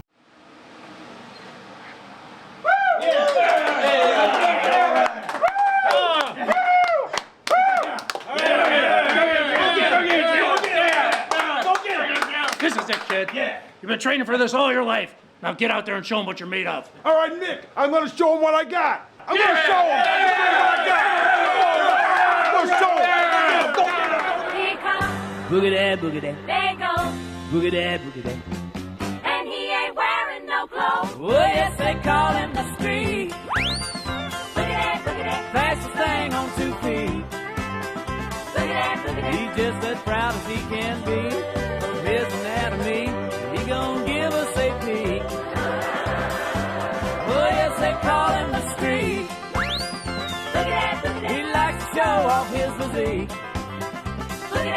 If there's an audience to be found, he'll be streaking it round, inviting public critique. He ain't rude, Boogie that, boogie that. he ain't rude. Boogie that, boogie that. He's just in the mood to ride in the nude. Oh, yes, they call him the street. He likes to turn the other cheek. He's always making the news, wearing just his tennis shoes. Guess you could call him unique. Oh my God, dude! I there's was no actually way. going to bring my little outfit here today. There's no way. Wear it, but I don't know if all Todd they wants did to was sit told Little John and Big Chuck, hey, we need you to stand right here. We're doing a skit real quick. So John goes and gets Chuck and says, "Come on, they need us for a skit." So they're waiting for a skit. He runs back looking like he's naked, running through Ghoulardi Fest. Chuck goes, "Get out of here!" They think that he was laughing. I was right there. He had a smile on his face. He was Big, not you laughing. can see it on the thing. I will go to my dying day and know that he was like, "Who the hell is this guy he running loved around this convention like this?" And you know what? I'll never do that again because that's scary. My shout out to Art Lafredo because you're not naked, but you feel naked, right? I feel naked. I was in the back of the Ghoulardi Fest and I'm getting into my little outfit and I'm like, what the heck am I doing? This is not as easy as it looks. So that is one of my favorite memories of doing it. My only wish is I wish I'd done it earlier in the Ghoulardi Fest when it was more crowded, so there would have been more people. But that was fun. But we got to run past Hoolihan, all them giving us the reactions. Shout out to my son, Tom. When I say Dave, I was thinking of Dave. Shout out to Tom for playing the Big Nose Lady or whatever. He did a perfect job on that. So that was a fun memory. Ghoulardi Fest had a lot of fun stuff for us there. A couple of my favorite segments where it just went totally out of control was the Dick Goddard skit, where it just you and Terry and who the hell else knows went off the wall with the Dick Goddard segment that I was talking about. And then when I was getting my trivia out about what other celebrity, there was Burt Reynolds, because we were showing a Burt Reynolds movie, and it was Burt Reynolds who won, who was the top box office draw 5 consecutive years. You couldn't grasp what I was trying. You pulled a Dave. You couldn't. No. I was trying to figure it out so the people at home could understand. Rocco, go to the Dick Goddard and then go to the 5 times 5 times 5 times. Exactly. All right, we're back, and wow, this movie is just, it's really entertaining me. Not as much as these guys over here. You can't keep them in the seat. They're entertaining themselves with photographs and phones. You know how kids are. Kids will play. Kids will play. Well, anyways, I hope you're enjoying the Astounding She-Monster. Didn't it have another name, if you can focus? Astounding. Oh, never mind. They're having too much fun over there. But we hope you're having a good time there. We're hoping you're having such a good time that you can call 216-496-7048 and request that I get a couple new hosts that can have a modicum of professionalism. Maybe not eat on the set, maybe not be laughing like a couple hyenas on crack. That's all I'm asking. Because Grandpa's don't want to hurt his hyena in the movie. If you can name that movie, give me a call right now and I'll leave the studio. You I'll know what I drive think to your happens house. is that when I start laughing like that, I think I like in some. Oh no! Are you serious? Are you serious? Get the book! Unprofessionalism. Get the oh book! my goodness. Get the book. Get the book. If you heard that at home, and I said heard, he's got me so flustered. This might have to be one of those lost shows now because of Triv. This might be one of those shows that just slips off the shelf. He's losing. He's turning beet red. You know what? I think he does need oxygen.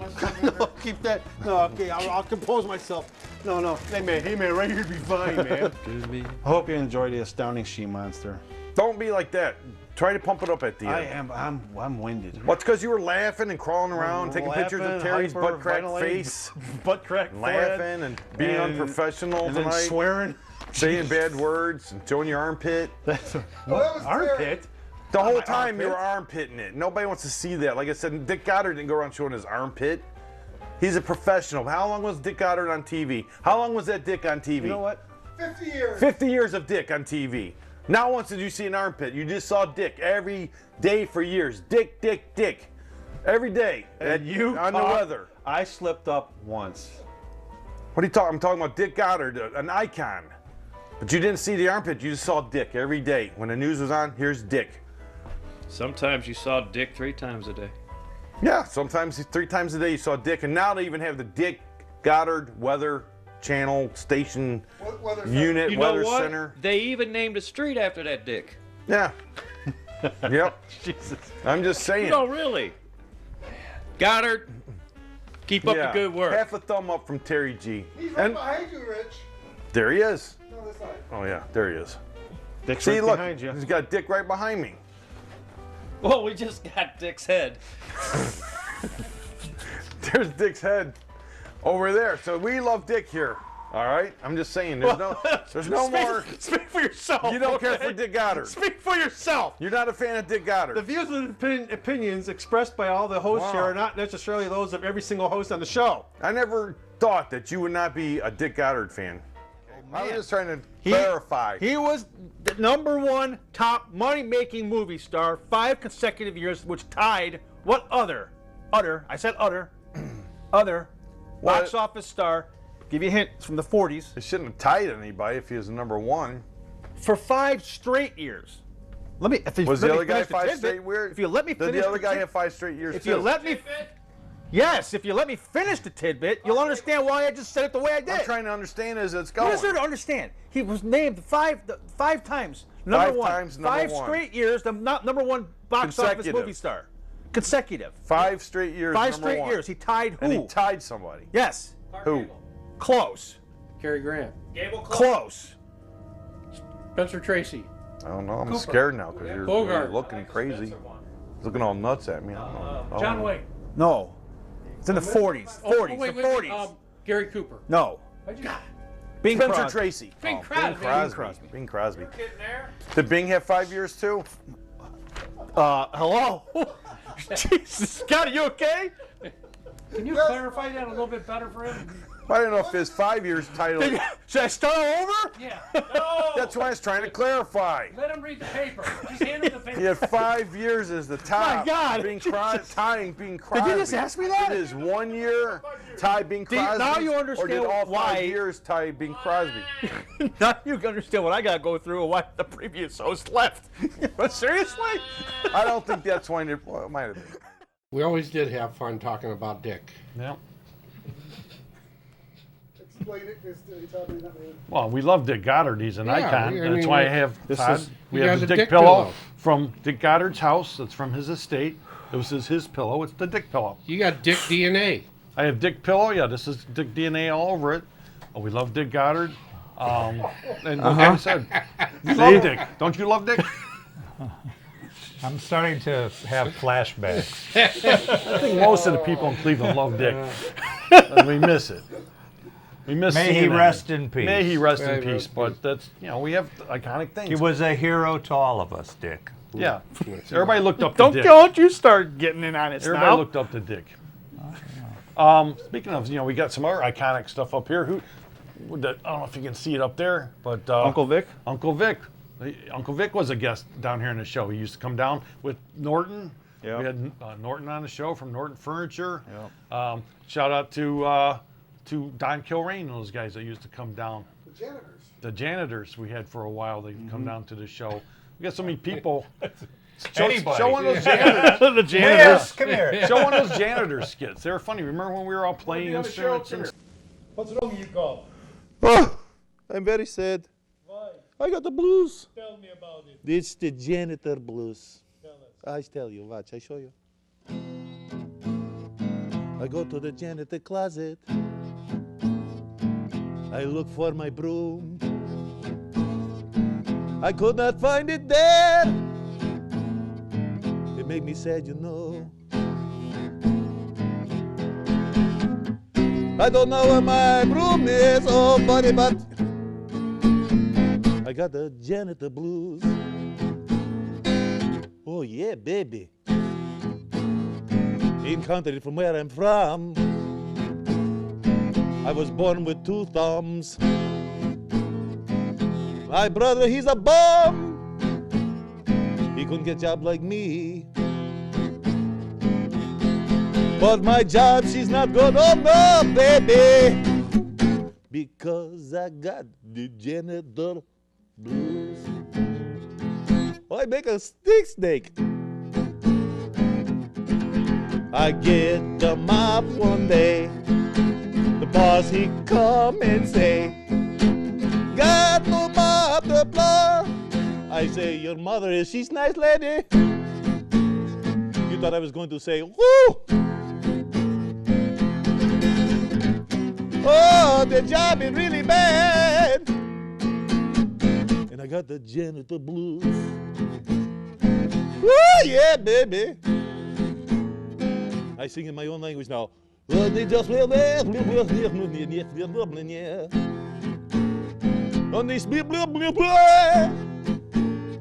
you don't know what I'm saying, neither do I. But that's why I cry, cry, cry, baby. I got the janitor blues.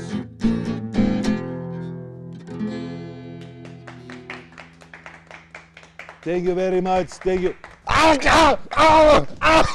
Horrible. Yeah. I mean, we did so much stuff I can't even remember half of it.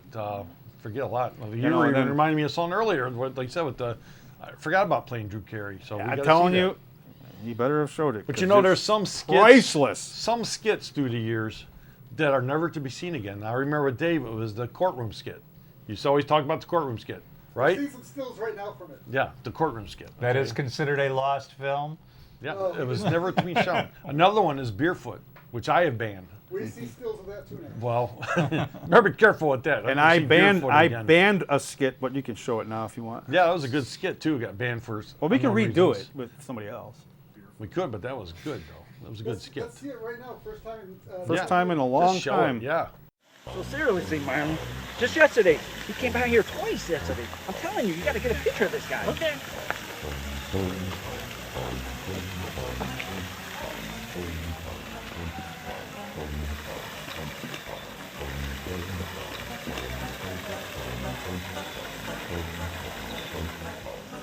It's Beerfoot!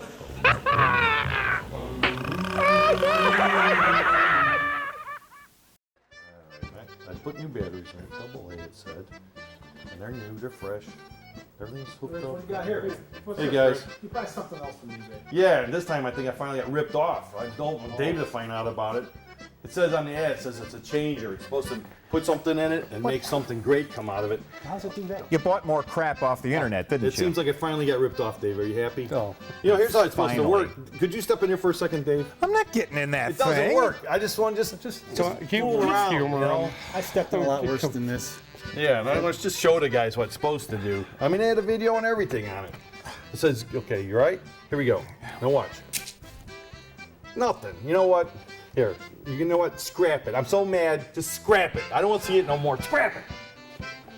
Well, you know what? Hey, battery's sort of loose. I wonder if that. Here. Let's see what. Here, I got it. It's just right here. Whoa, whoa, whoa, whoa, whoa! No, you don't take the remote. Oh, I'll take her. Oh, sucker! Are you kidding me? This piece of crap is still here. It's going in the dump. Which one was it? Well, he couldn't wait to show the ones that'd been banned. He was like, "Oh, Lord, let's show it right now." He loves that. He's probably had him on the to-go list. Which one was that? Wait. The changer. The changer. What Dave gets in the casket. That yeah. was a good skit. It was a good skit. I love a lot of. There's a I've reason done a why lot it of was eBay banned. skits where I buy stupid stuff on eBay. Yeah. And one of my other favorites of eBay is with Mike Purcell, where I bought a crystal ball, and then Mike Purcell takes over, starts using it. That's one of my favorite early skits from back in the day with Mike Purcell and the crystal ball that I bought on eBay.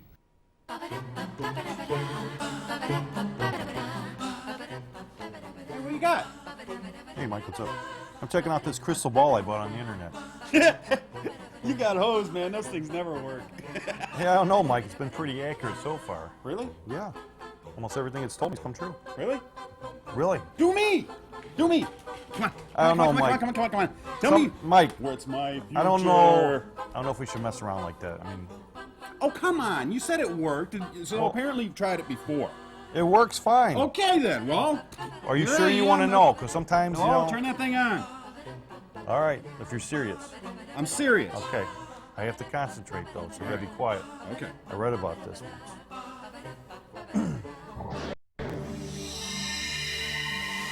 Crystal ball. To the spirits. Oh, crystal ball. Look deep. Do you see anything for Mike? What will happen to Mike?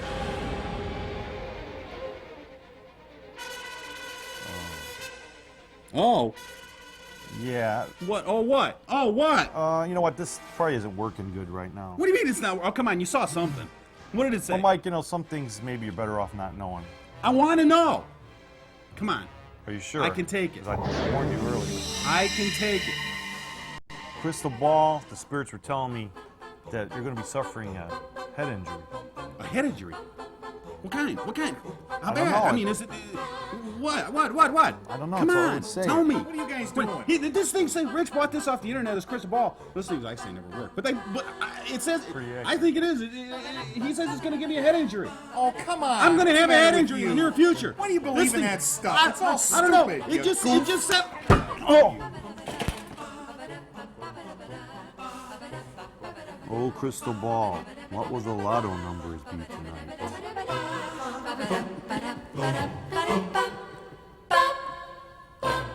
Cracker of God skit. I buy a lot of stuff on eBay. I just bought another crystal ball skit we did Yeah. recently on eBay. These two boobs over those two? Yeah, with that was a good one. with Princess Lamia. Yeah. How about a skit that you did with the watermelon? That's one of my favorites. It's Yeah, like I haven't showed that one in a long, that's long a Three time. Stooges style skit. Then He's gonna have to go in the vault Yeah, to you're gonna find have to that go one. deep down. I think I had hair even then. Not this hair. I had him up there. That's a good one with Denny.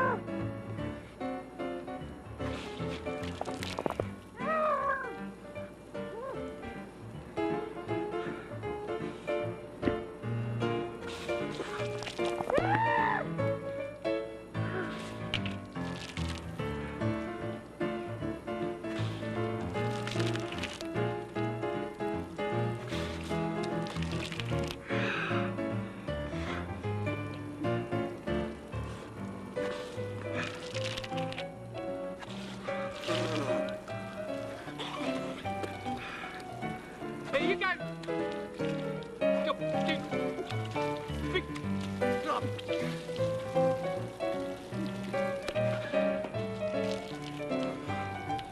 You guys don't want it. Do you guys really?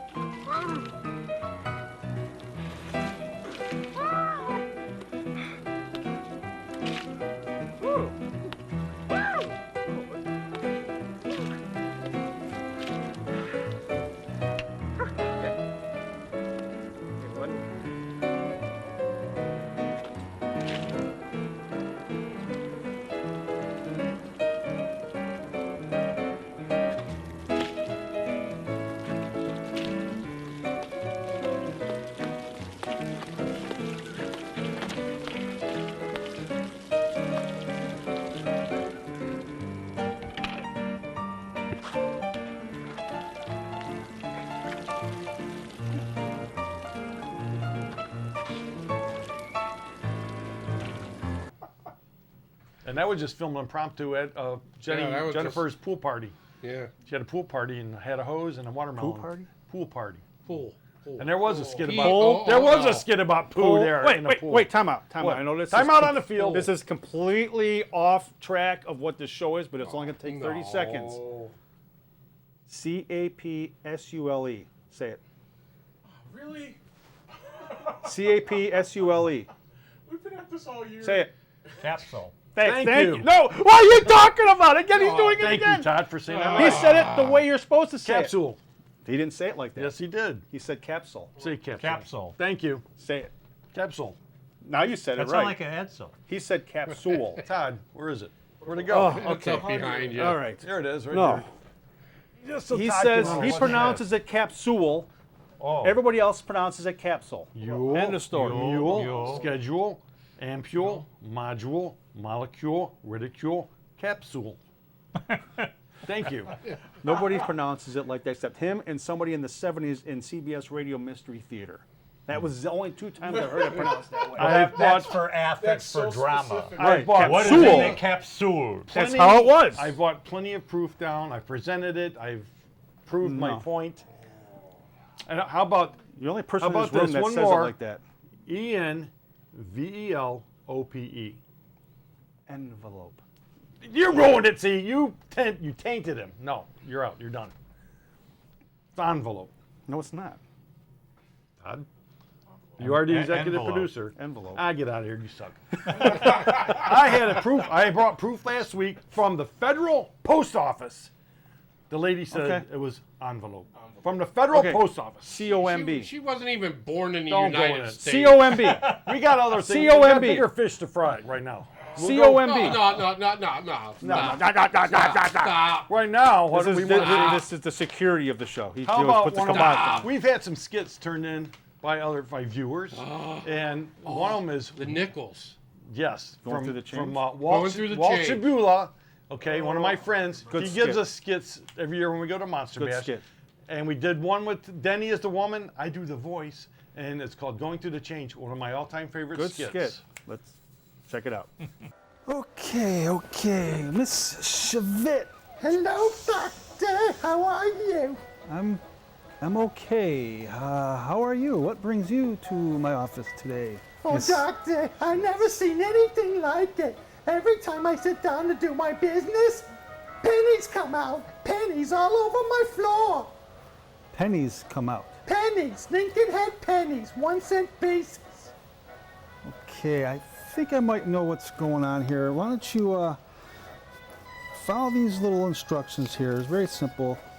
Go home, just relax, put your feet up, and everything will be okay. Oh, I hope so, Doctor. It'll be okay. Thank you.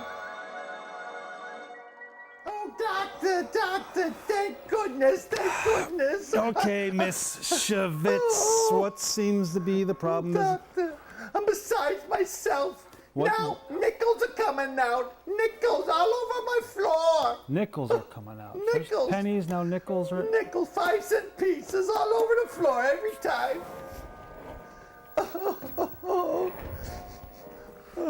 Go home, put your feet up a little higher this time. Follow these little instructions here, and you'll be okay. Okay. Higher this time. Higher. All right, I'll put them as high as I can. Thank you, Doctor. Okay, Miss Schmitz, you're back again. What seems to be the problem? How's the pennies and the nickels? You doing better? I did everything you told me. Everything you told me, Doctor. Okay. But no, quarters are coming out. Quarters, there, quarters. Quarters are coming out all over my floor. Miss Schmitz, it's gonna be okay. I know what's going on. You're just going through your change.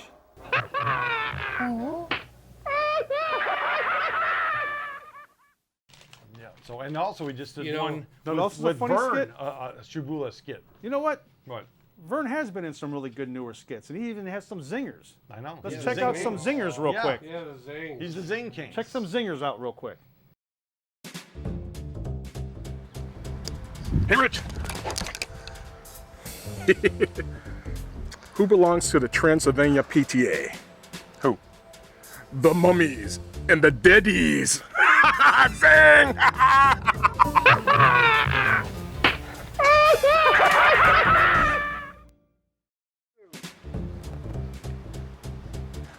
Hey, Rich! Aren't you supposed to come in from this side? What are the red blood cells and monsters called? What? Hemogoblins! Zing!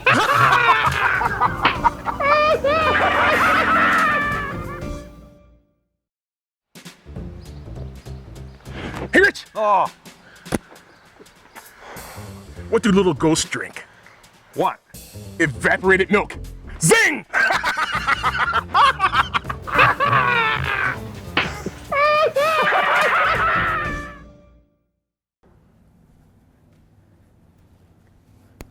Hey, Rich! Hey, Vern. What's up? Why did skiers give up skiing? I don't know. Why would a skier give up skiing? Because he was snowboard. Don't. Zing! I totally forgot.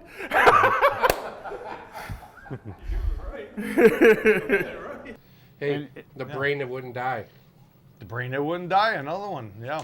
Brain that wouldn't die. Brain that wouldn't die. Yeah. The eyes phone. The defrosting the meat. Yeah. Oof. And this just flashed to me. There was back when me and Dave, when I became the co-host, kind of, and me and Dave's humor is a little different. So I easily irritated Dave, and somebody was writing in or something like that about our chemistry, and it was funny because I brought out this bowl and Dave didn't know what I was doing. I brought this bowl.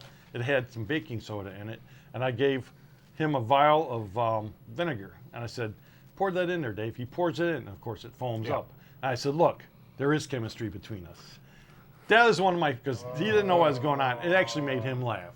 And of course, anytime I hear in the back, if I hear Rocco laughing, I know it's good. That's why I listen That's for true. it. Right? That's if you hear true. Rocco laughing, you know you're doing good. Yeah, So- that was like the badge of honor when Todd would say, "Good question." I was Exactly. like, "Hey, you know, I stick my chest out a little bit more." I was like, "All right." Because if you watch some of the earlier shows, sometimes I we actually Todd would he says, raise my hands. yeah, he says, "Good question," but he'll go, "Good question." Yeah. Good But question. that's all back to him. It's Then, good then, you, question. then all you hear is, Yeah. But he starts He just spouting did it out now. the answers. Yeah. But that's the secret of the show. Keep Rocco laughing, and then hopefully you at home are laughing at some of this stuff. And I lost my paper. Laverne, you got any memories? Let me. Are you That's okay? why I threw in. Well, he's the new guy. Yeah, he's the new guy. Well, okay. Well, tell us what you got. Just stories, memories. What's some of your favorite things that have You're occurred? coming back, it looks like. I mean, crazy. I mean, talk about a lucky Sucker guy. He for just joins the punishment. show. He gets a trip to Cincinnati. He gets to get a Hall of Fame. Yeah, you He's the walk missing into it. bubblegum card. You know, what the hell is going on here? Actually, one of the most popular, even more popular than us. Where's Vern? Where's Vern? Vern coming? Where's Vern? Everybody. Yeah. Is Vern coming? Yeah, it is. And he does the least work. He don't even do his homework. Look at this.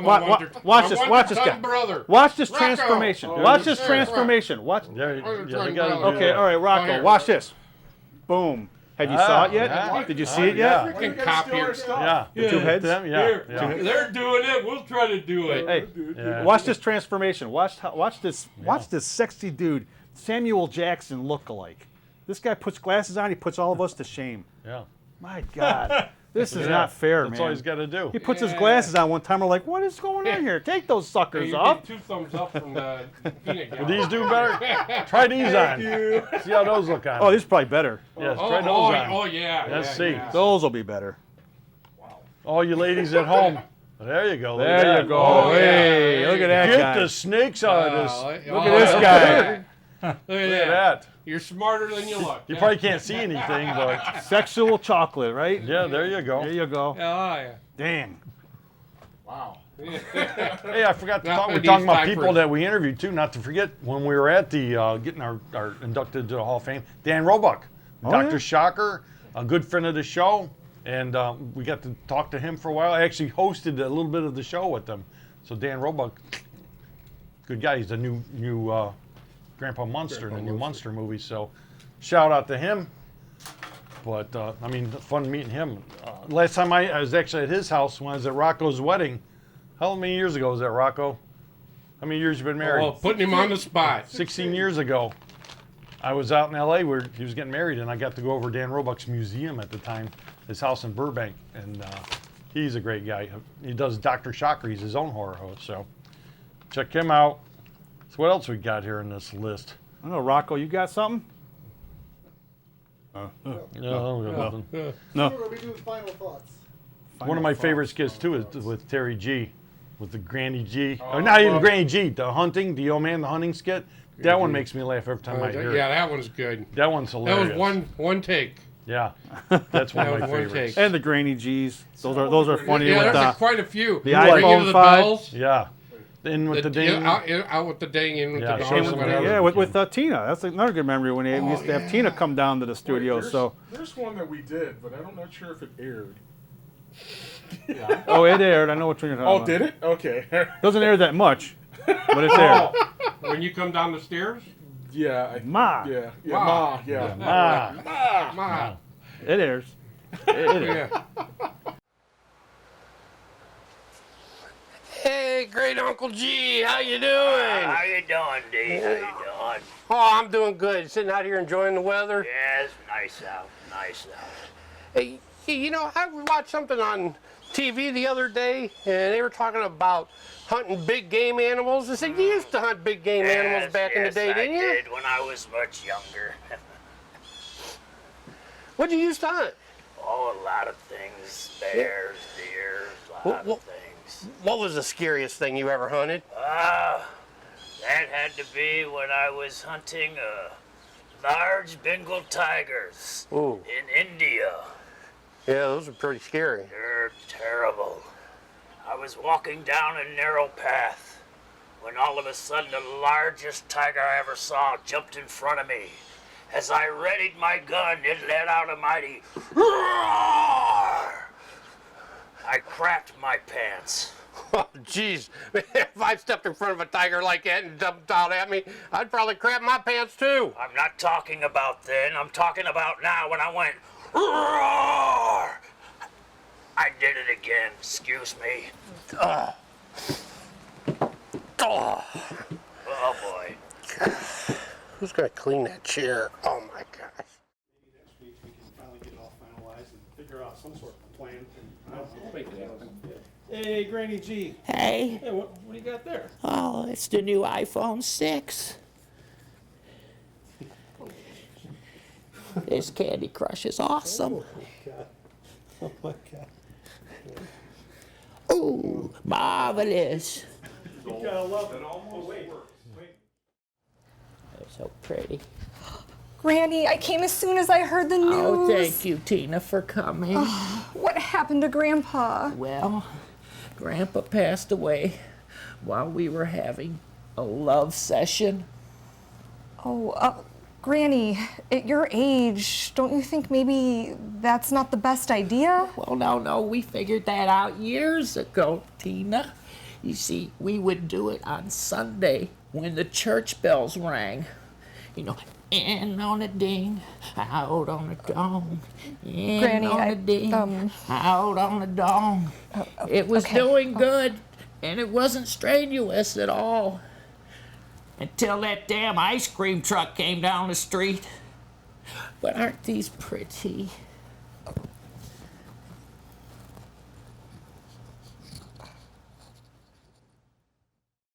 Yes, and it was a terrible blizzard. There was close to 8 inches of snow. And all of a sudden, I go into labor. So Mr. G, we couldn't afford a car. So he put me on the sled and pulled me all the way to the hospital. Wow. And then I spent 72 hours in labor. 72. Yeah. Wow. But thank the great God that I was able to have the most beautifulest baby of all, Junior. Nice. And that's why I invited you over, because Junior's here from college. Right. So I want you to meet my good boy. Hold on. Junior, could you come down? Doesn't he look just like me? Love ya. The iPhone, that I need some help with the, the I don't know. Remember the abbreviations with what did the abbreviations mean in the text? And it's like IDK, something else, and she was reading it to me. Show the skit.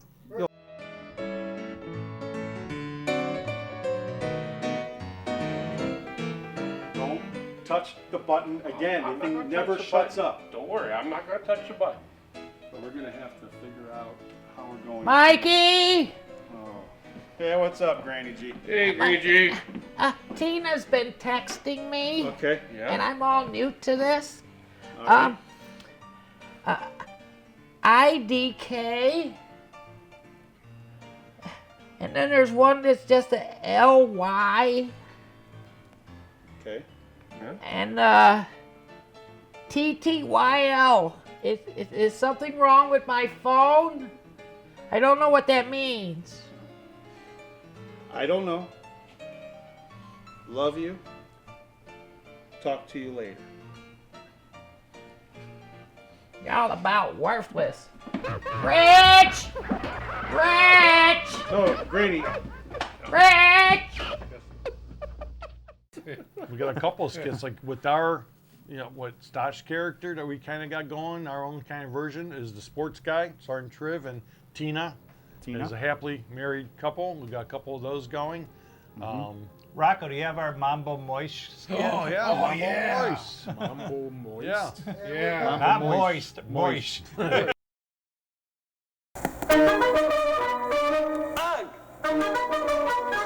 Oi! Ole! Oi, vey! Oi! Mambo Moist is Michigan. Mambo Moist, she's wild. Mambo Moist, she's a killer. He can even teach a child. Mambo Moist is a genius. Mambo Moist is the best. Mambo Moist gets you crazy. He will never let you rest. Ole! Ugh! Oi! Ole! Oi, vey! Oi! Mambo Moist is Michigan. Mambo Moist, she is wild. Mambo Moist, she's a killer. He can even teach a child. Mambo Moist is a genius. Mambo Moist is the best. Mambo Moist gets you crazy. He will never let you rest. Ole! Ugh! Oi! Ole! Oi, vey! We were pretty moist after we did it, that's for sure. We were dancing. Mambo Moist. Yeah, You I play forgot that, about and I can't get that theme out of my head for the Mambo longest. Moist is Michigan. Yeah.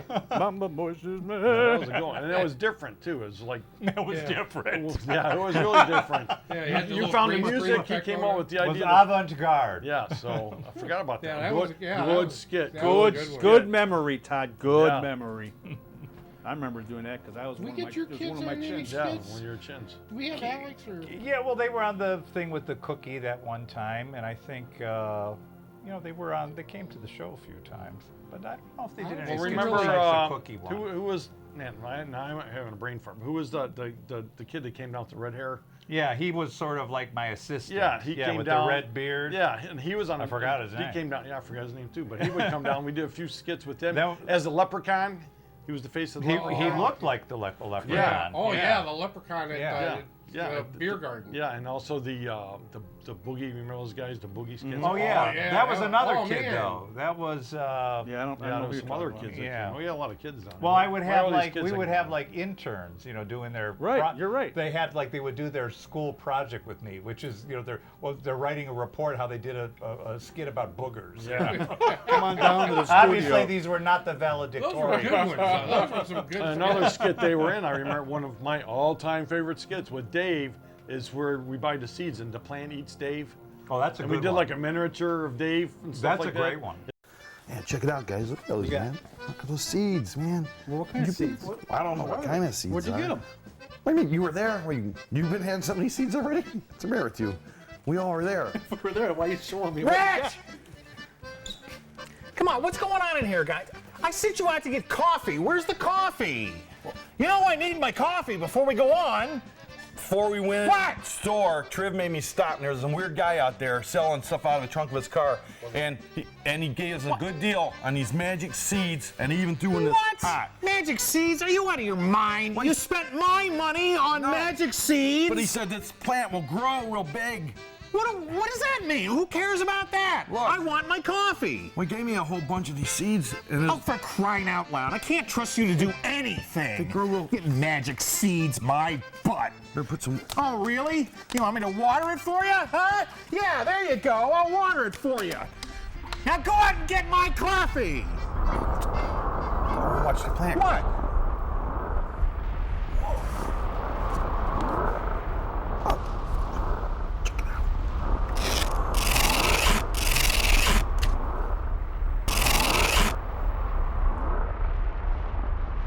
Hello, Dave.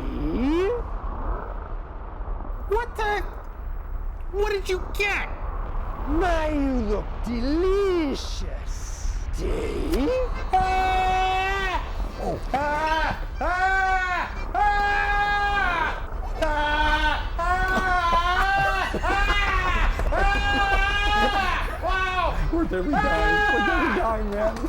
Get me my coffee! It's so terrible, but it's hilarious, Zach because was it in kind there, of too. relates back to the old movies that we saw. And Dummy Dave. Yeah, Dummy Dave. Yeah. I still got Dummy Dave's head at home. Pecking you in the box. Poker box. The poker. We got a lot. Yeah, when you start thinking of all the skits we've done, we have done quite a few, and they all may not be winners, but there are quite a few winners in there, though. Speaking of, they're not all winners. You did the one with the manure. Talking about not always winners, so why don't you throw the manure skit in there? The manure skit. They're not always winners, but it pays the bills.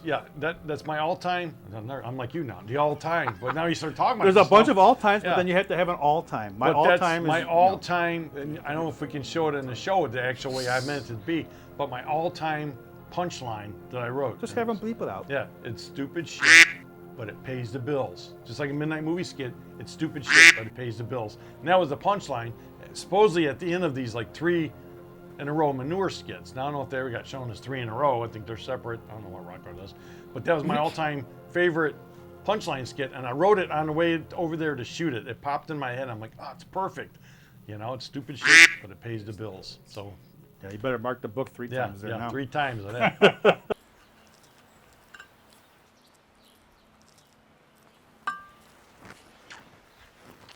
Hey, buddy, you sell manure?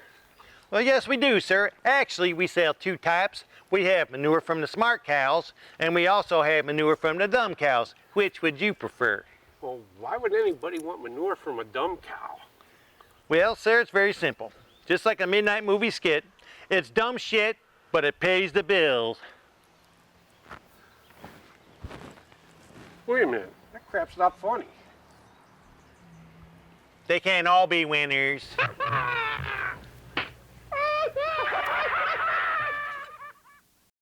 We also have the one with Demi with the astral projections.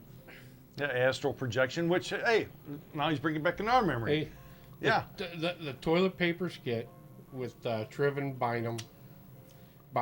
Yeah. That was good. It was back when we have so much fun doing the show that we wanted to do even more, and Rocco's not always available. So we would get together, and we did skits. We called them crude humor, C-R-E-W-E-D. And I shot them and tried to put them together, and some of them, like you did with the Amish toilet paper skit. You'll have to get them that skit, because Yeah, we can't we talk might about it have and not that show it. one. We also had, remember the tattoo? The tattoo parlor artist? with Myron as tattoo. Oh, yeah. I remember that. Yeah, so we did some, but the astral projection, I did it, and then Rocco liked it, so he actually redid it with his knowledge. Hurry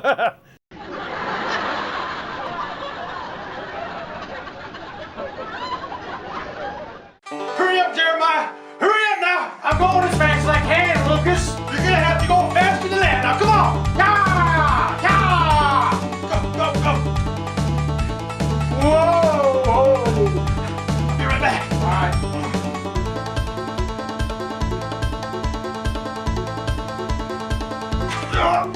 Go, go, go, go! Yeah! Yeah! Did you get him? Yeah, I got him. Oh, I hate these emergency toilet paper runs. Go, go, go, go! Ah!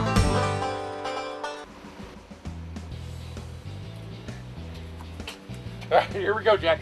You always want to check out the new tattoo parlor. Here's a new one in town, man. You got to check it out. Let's go. Oh, good. I can get something in here. All right, come on, let's go check it out. Oh, hey, guys. What can I do for you? Well, he's here to get a new tattoo. Tattoo artist. Something in here. The tattoo artist. Oh, no, you don't understand. We don't have a tattoo artist here. We have a tattoo artiste.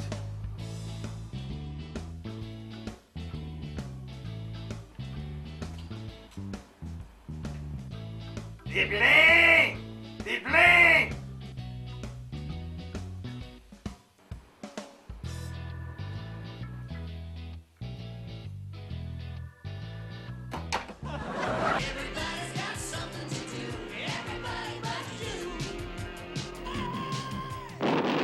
You know what kids love? Monsters. I'm Gorgonzola, one of the new monster vitamins. We come in a haunted house, 7 of us. Hello, viewers! Are you feeling bored? Life getting you down? Just stuck in the same old rigmarole day in and day out? Well, your troubles are done! With the new power of astral projection, you can go anywhere in the world, and it won't cost you a dime. All you have to do is relax. With our patented relaxation techniques, all you do is sit back, relax your body, and before you know it, your being will leave your body, and you will be free to travel anywhere in the world. There will be no end to where you can go. Yes, my friends, astral projection is the greatest invention ever created for man, especially a man like you that's bored, that's tired, that's stuck in the same old rat race. With astral projection, you'll never be stuck home again. Yes, this is the way to go, my friends. For those who don't want to leave the home, but yet want to leave the home, it's the way to go. Astral projection, it's the only way to go. $9.95. Order now. Don't get shut out. So don't forget, astral projection. Never be trapped again. You're watching Fox 8. So we did that, but we had a lot of fun doing the crude humor skits. And we got to get back to that. See, we have a lot of fun. Even we want to do more and more and more. What about the Father Goose? Father Goof. That's Father Goofed. Do the voice. There were good ones. Father Goof. Yeah, do Father Goof voice. Jack, be quick. Do Dr. Midnight. Jax, don't do the candlestick. Sometimes if he does it back to back, he gets them the same. Wait, you want Dr. Midnight? Father Goof is a more laid back. Dr. Midnight. Father Goof Father sounds Goof's like a laid back. He's eating his own tongue. That's what I like about it. Performs 2 kinds of operations. Uh-oh. Amputations and circumcisions. Either way, something's coming off. Can we say that? We had the No, toe I of would. Satan. Yeah. Boy, you must have hid it from me. What? My crickets. You have everything possible. I in don't your have life. my- We got everything possible. I don't have my crickets. Lined up over there. Hey, that's funny anyway. He doesn't let us have crickets. anything. I don't have my crickets. That's funny. All I have People is laugh when all I they have hear is a it. dick It was pillow. okay. You want to hold it? No. Hey, that's what happened. I got in trouble once. You better watch that, Todd. Yeah. Don't show that clip. No, don't show that. You got in I trouble. got in trouble. I used to throw things, and I got in trouble once. We used to throw things. Speaking of throwing things, and you brought it up earlier, Yeah. when you did your trivia, we tried to always throw you off, so we were throwing everything under the sun at you. Yeah, when we showed it, but it all ended. Why did it end? Why? Rocco threw like a heavy. Like through a freaking trash can or something. It was like a trash heavy can lid. Yeah. That Hit just you? missed my head. Yeah. And once it hit, I go, now that would have hurt. Beechwood That would Studio. have hurt. Yeah. Good thing you weren't there. Oh, that's a good thing. That Somebody was threw put one the of these kibosh. things and it hit me right there. Yeah. Wow. Yeah. Which that was no problem, but. Physical But that put the kibosh in all the Needed fun a that dick we pillow could for have. that episode. Well, I got it right here, but that's what put the Rocco put the kibosh on our throwing stuff at Trip. We used to have a disc gun. Oh yeah, We I'm had sure he showed everything. it because Yeah. I got it to him. Lays. Who we put the lays on? Was that you? That was Lays on Dave. That was on. Was that on No, that Dave? was Well, you did it to me, but We used to earlier, put- a long time ago, Yeah. we put it on Dave. We when he put was also one time on Mike Purcell when he was a co-host. he put on 1 million pairs of socks. Remember that? Socks. He didn't even remember it, but he put on all these pairs of socks, and I think it almost cut his circulation off on his legs. But we kept putting, I don't even know what the point of it was, but if you got any footage of that, because I told him about it, he didn't remember it. But then Dave covered himself with, not Dave, but Mike covered himself with shaving cream one time from head to toe. He was going to shave his body or something. I mean, we did some crazy stuff.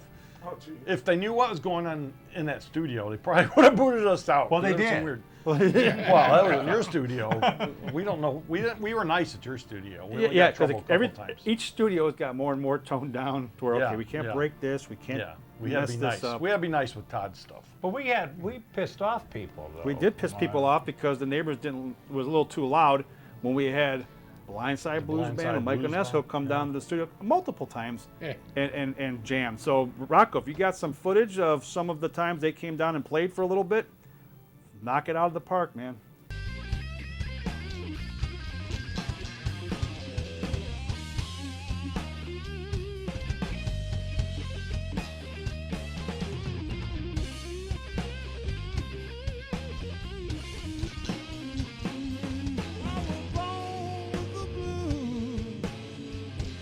Gotta make it through to you. I was born with the blues. And we also had Ed Mansfield come down several times. The people and that play, were in so. the nail salon at the Beechwood studio, I remember you saying or whoever they went came down and, because nail polish was vibrating all over the place because they couldn't, I don't know if it fell down and broke or not, but he was shaking the walls when he was playing. The craziest is when we moved from that studio to Lakeshore, and I had a mover take the entire set, which consisted of a coffin, an electric chair, a guillotine, some heads. And we're moving this in, and the house was in a homeowners association. And they're all out writing this down, goes, what the hell are you doing? And I said, well, we do this little entertainment show, and they go, Sure well, you do. And they had me on probation there from day one. Then everybody, there was a visitor's parking lot, and then there was, assigned parking. Well, everybody parked in the assigned parking, and people would come in and go berserk and block you. I got blocked in the one night. I didn't know. They blocked us in. They were mean down there. But the moving company, I remember, put a Facebook thing. We move all kinds of people, and there was, them carrying the coffin. Yeah, there you go. We had several coffins back then. And when we showed when that house was sold, I remember some very perplexed realtors walking around. What is this exactly? Well, that was a great look. We enjoyed that. We only steps away from the lake, and we hardly ever went down there. We couldn't get Rocco to go down there with the camera. Finally, we go down there and shoot a skit that, talk about skits that went wrong. We got Rocco'd. That skit got Rocco'd. The Lost at Sea, whatever skit. That was Rocco'd. Yeah, they got Rocco'd. That was big time. not supposed to be the ending text. No. But it was fun being down there right on the lake. And then we shot one of the final shows at the studio out there, sitting out there. We shoot down out there every week. Yeah. Sometimes we come up with a skit idea and it gets Rocco'd.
There's something gets lost in the interpretation. Sometimes Rocco takes it and makes it better. Because Yeah. I'll say to him, here's the idea, Rocco, make it funny.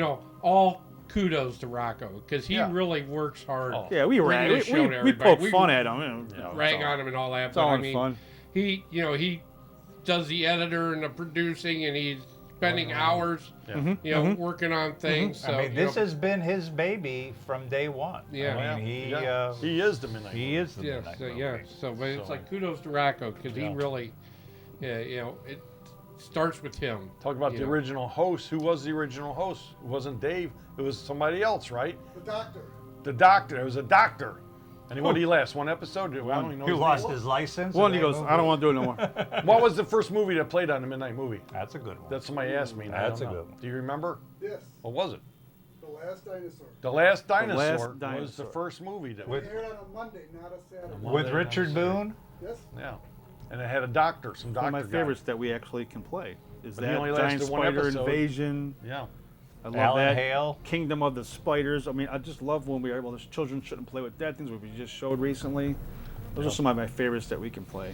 And talking about favorites, one of my favorite skits, again, one of my favorite all-time skits. All-time.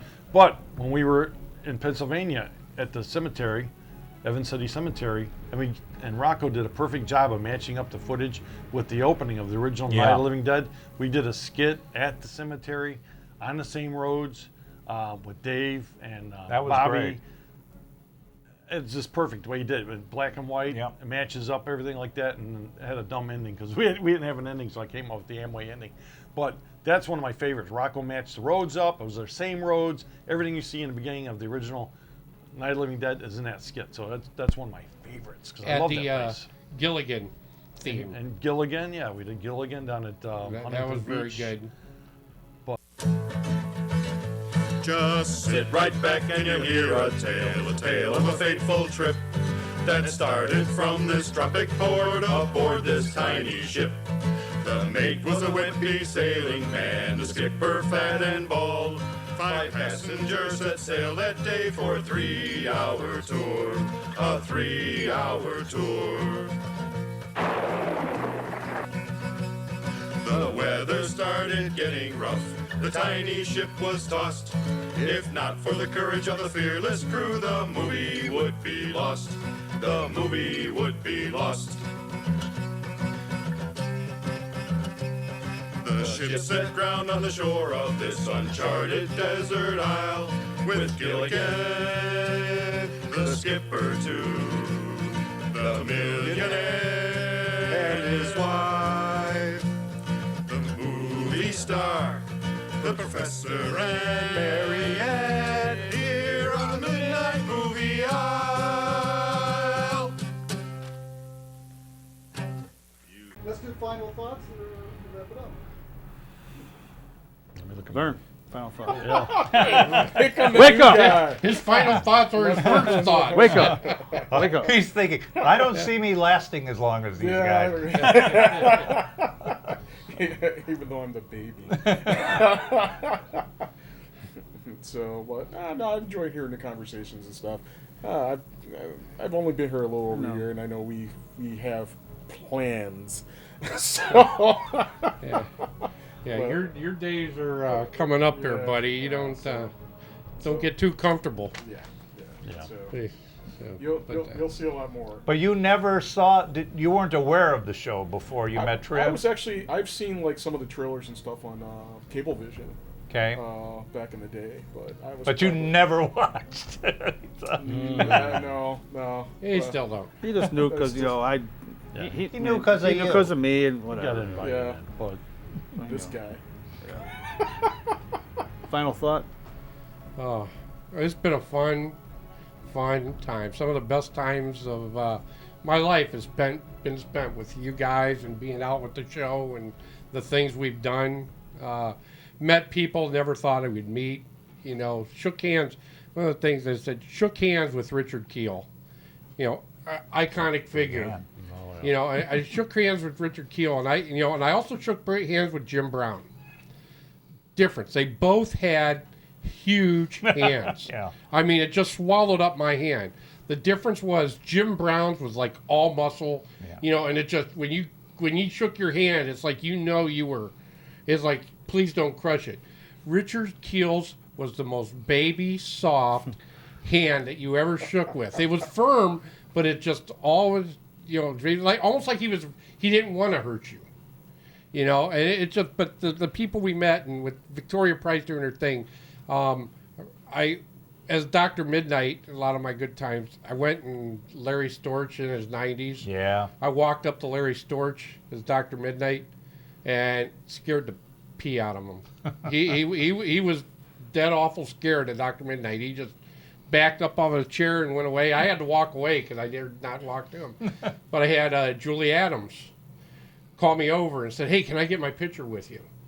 So I wish, that was when I was walking around by myself, but it would have been nice to have a picture like that, where for prosperity's sake.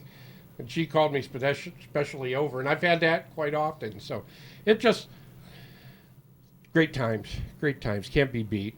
Love all you guys, man.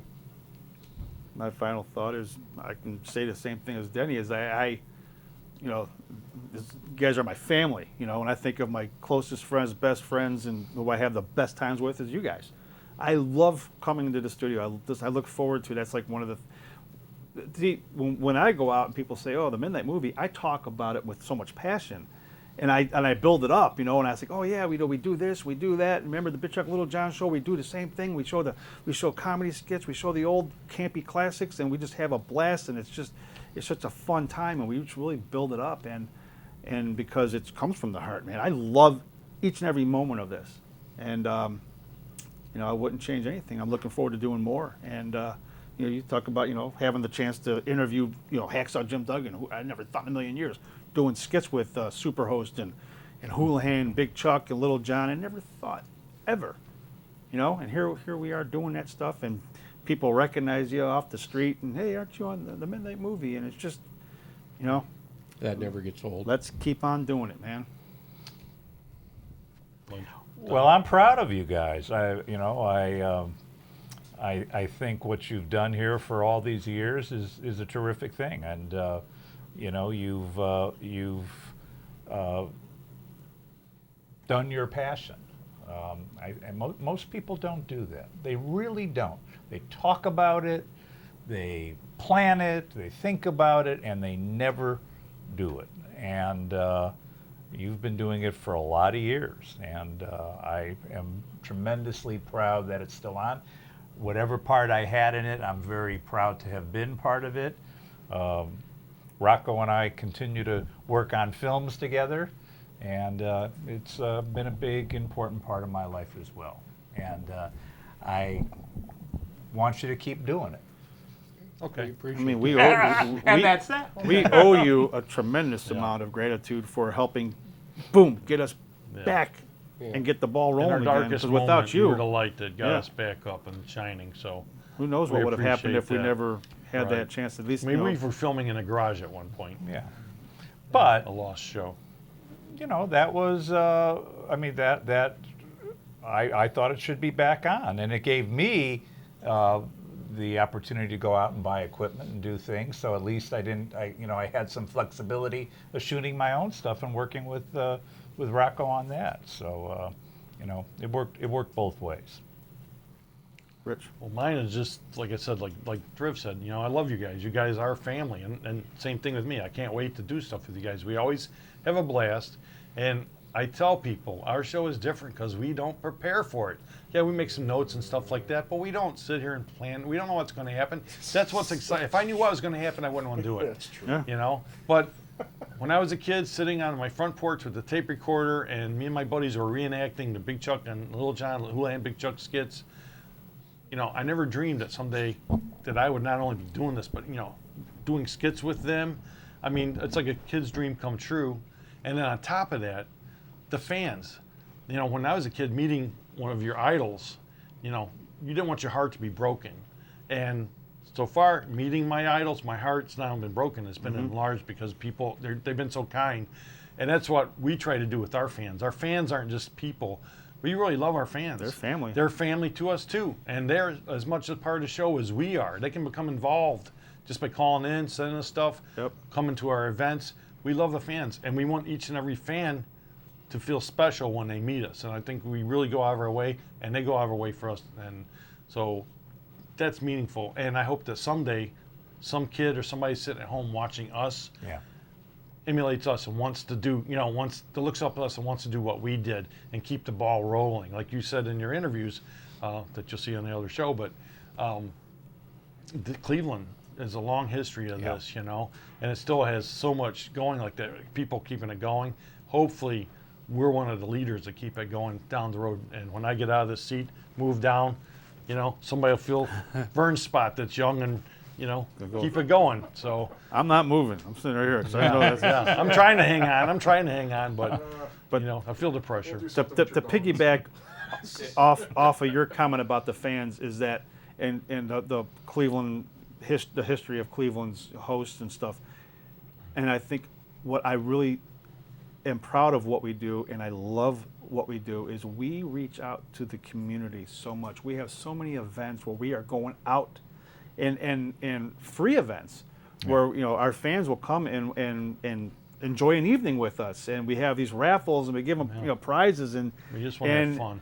We have a lot of diehard fans that attend our events all the time, and they call our hotline and they send us stuff like Rich said. And I remember as a kid to be able to meet somebody from the TV. Now granted, I'm not saying we're on that level, but to go out and actually be with people of a show that you watch and just get to know them and hang with them and just be part of their event, it's just a great time, and we see how excited they are too. They're happy to see. I'm humbled by it. When's your next event? And they couldn't wait, and they're there, sure shooting. They're there. Yeah. And thank each and every single one of those Midnight Maniacs out there. Yeah. I'm humbled by it each and every time somebody wants my autograph. I'm humbled by it, and thank you for watching. Appreciate it. Without you, we don't do this. We Keep don't have watching. fun.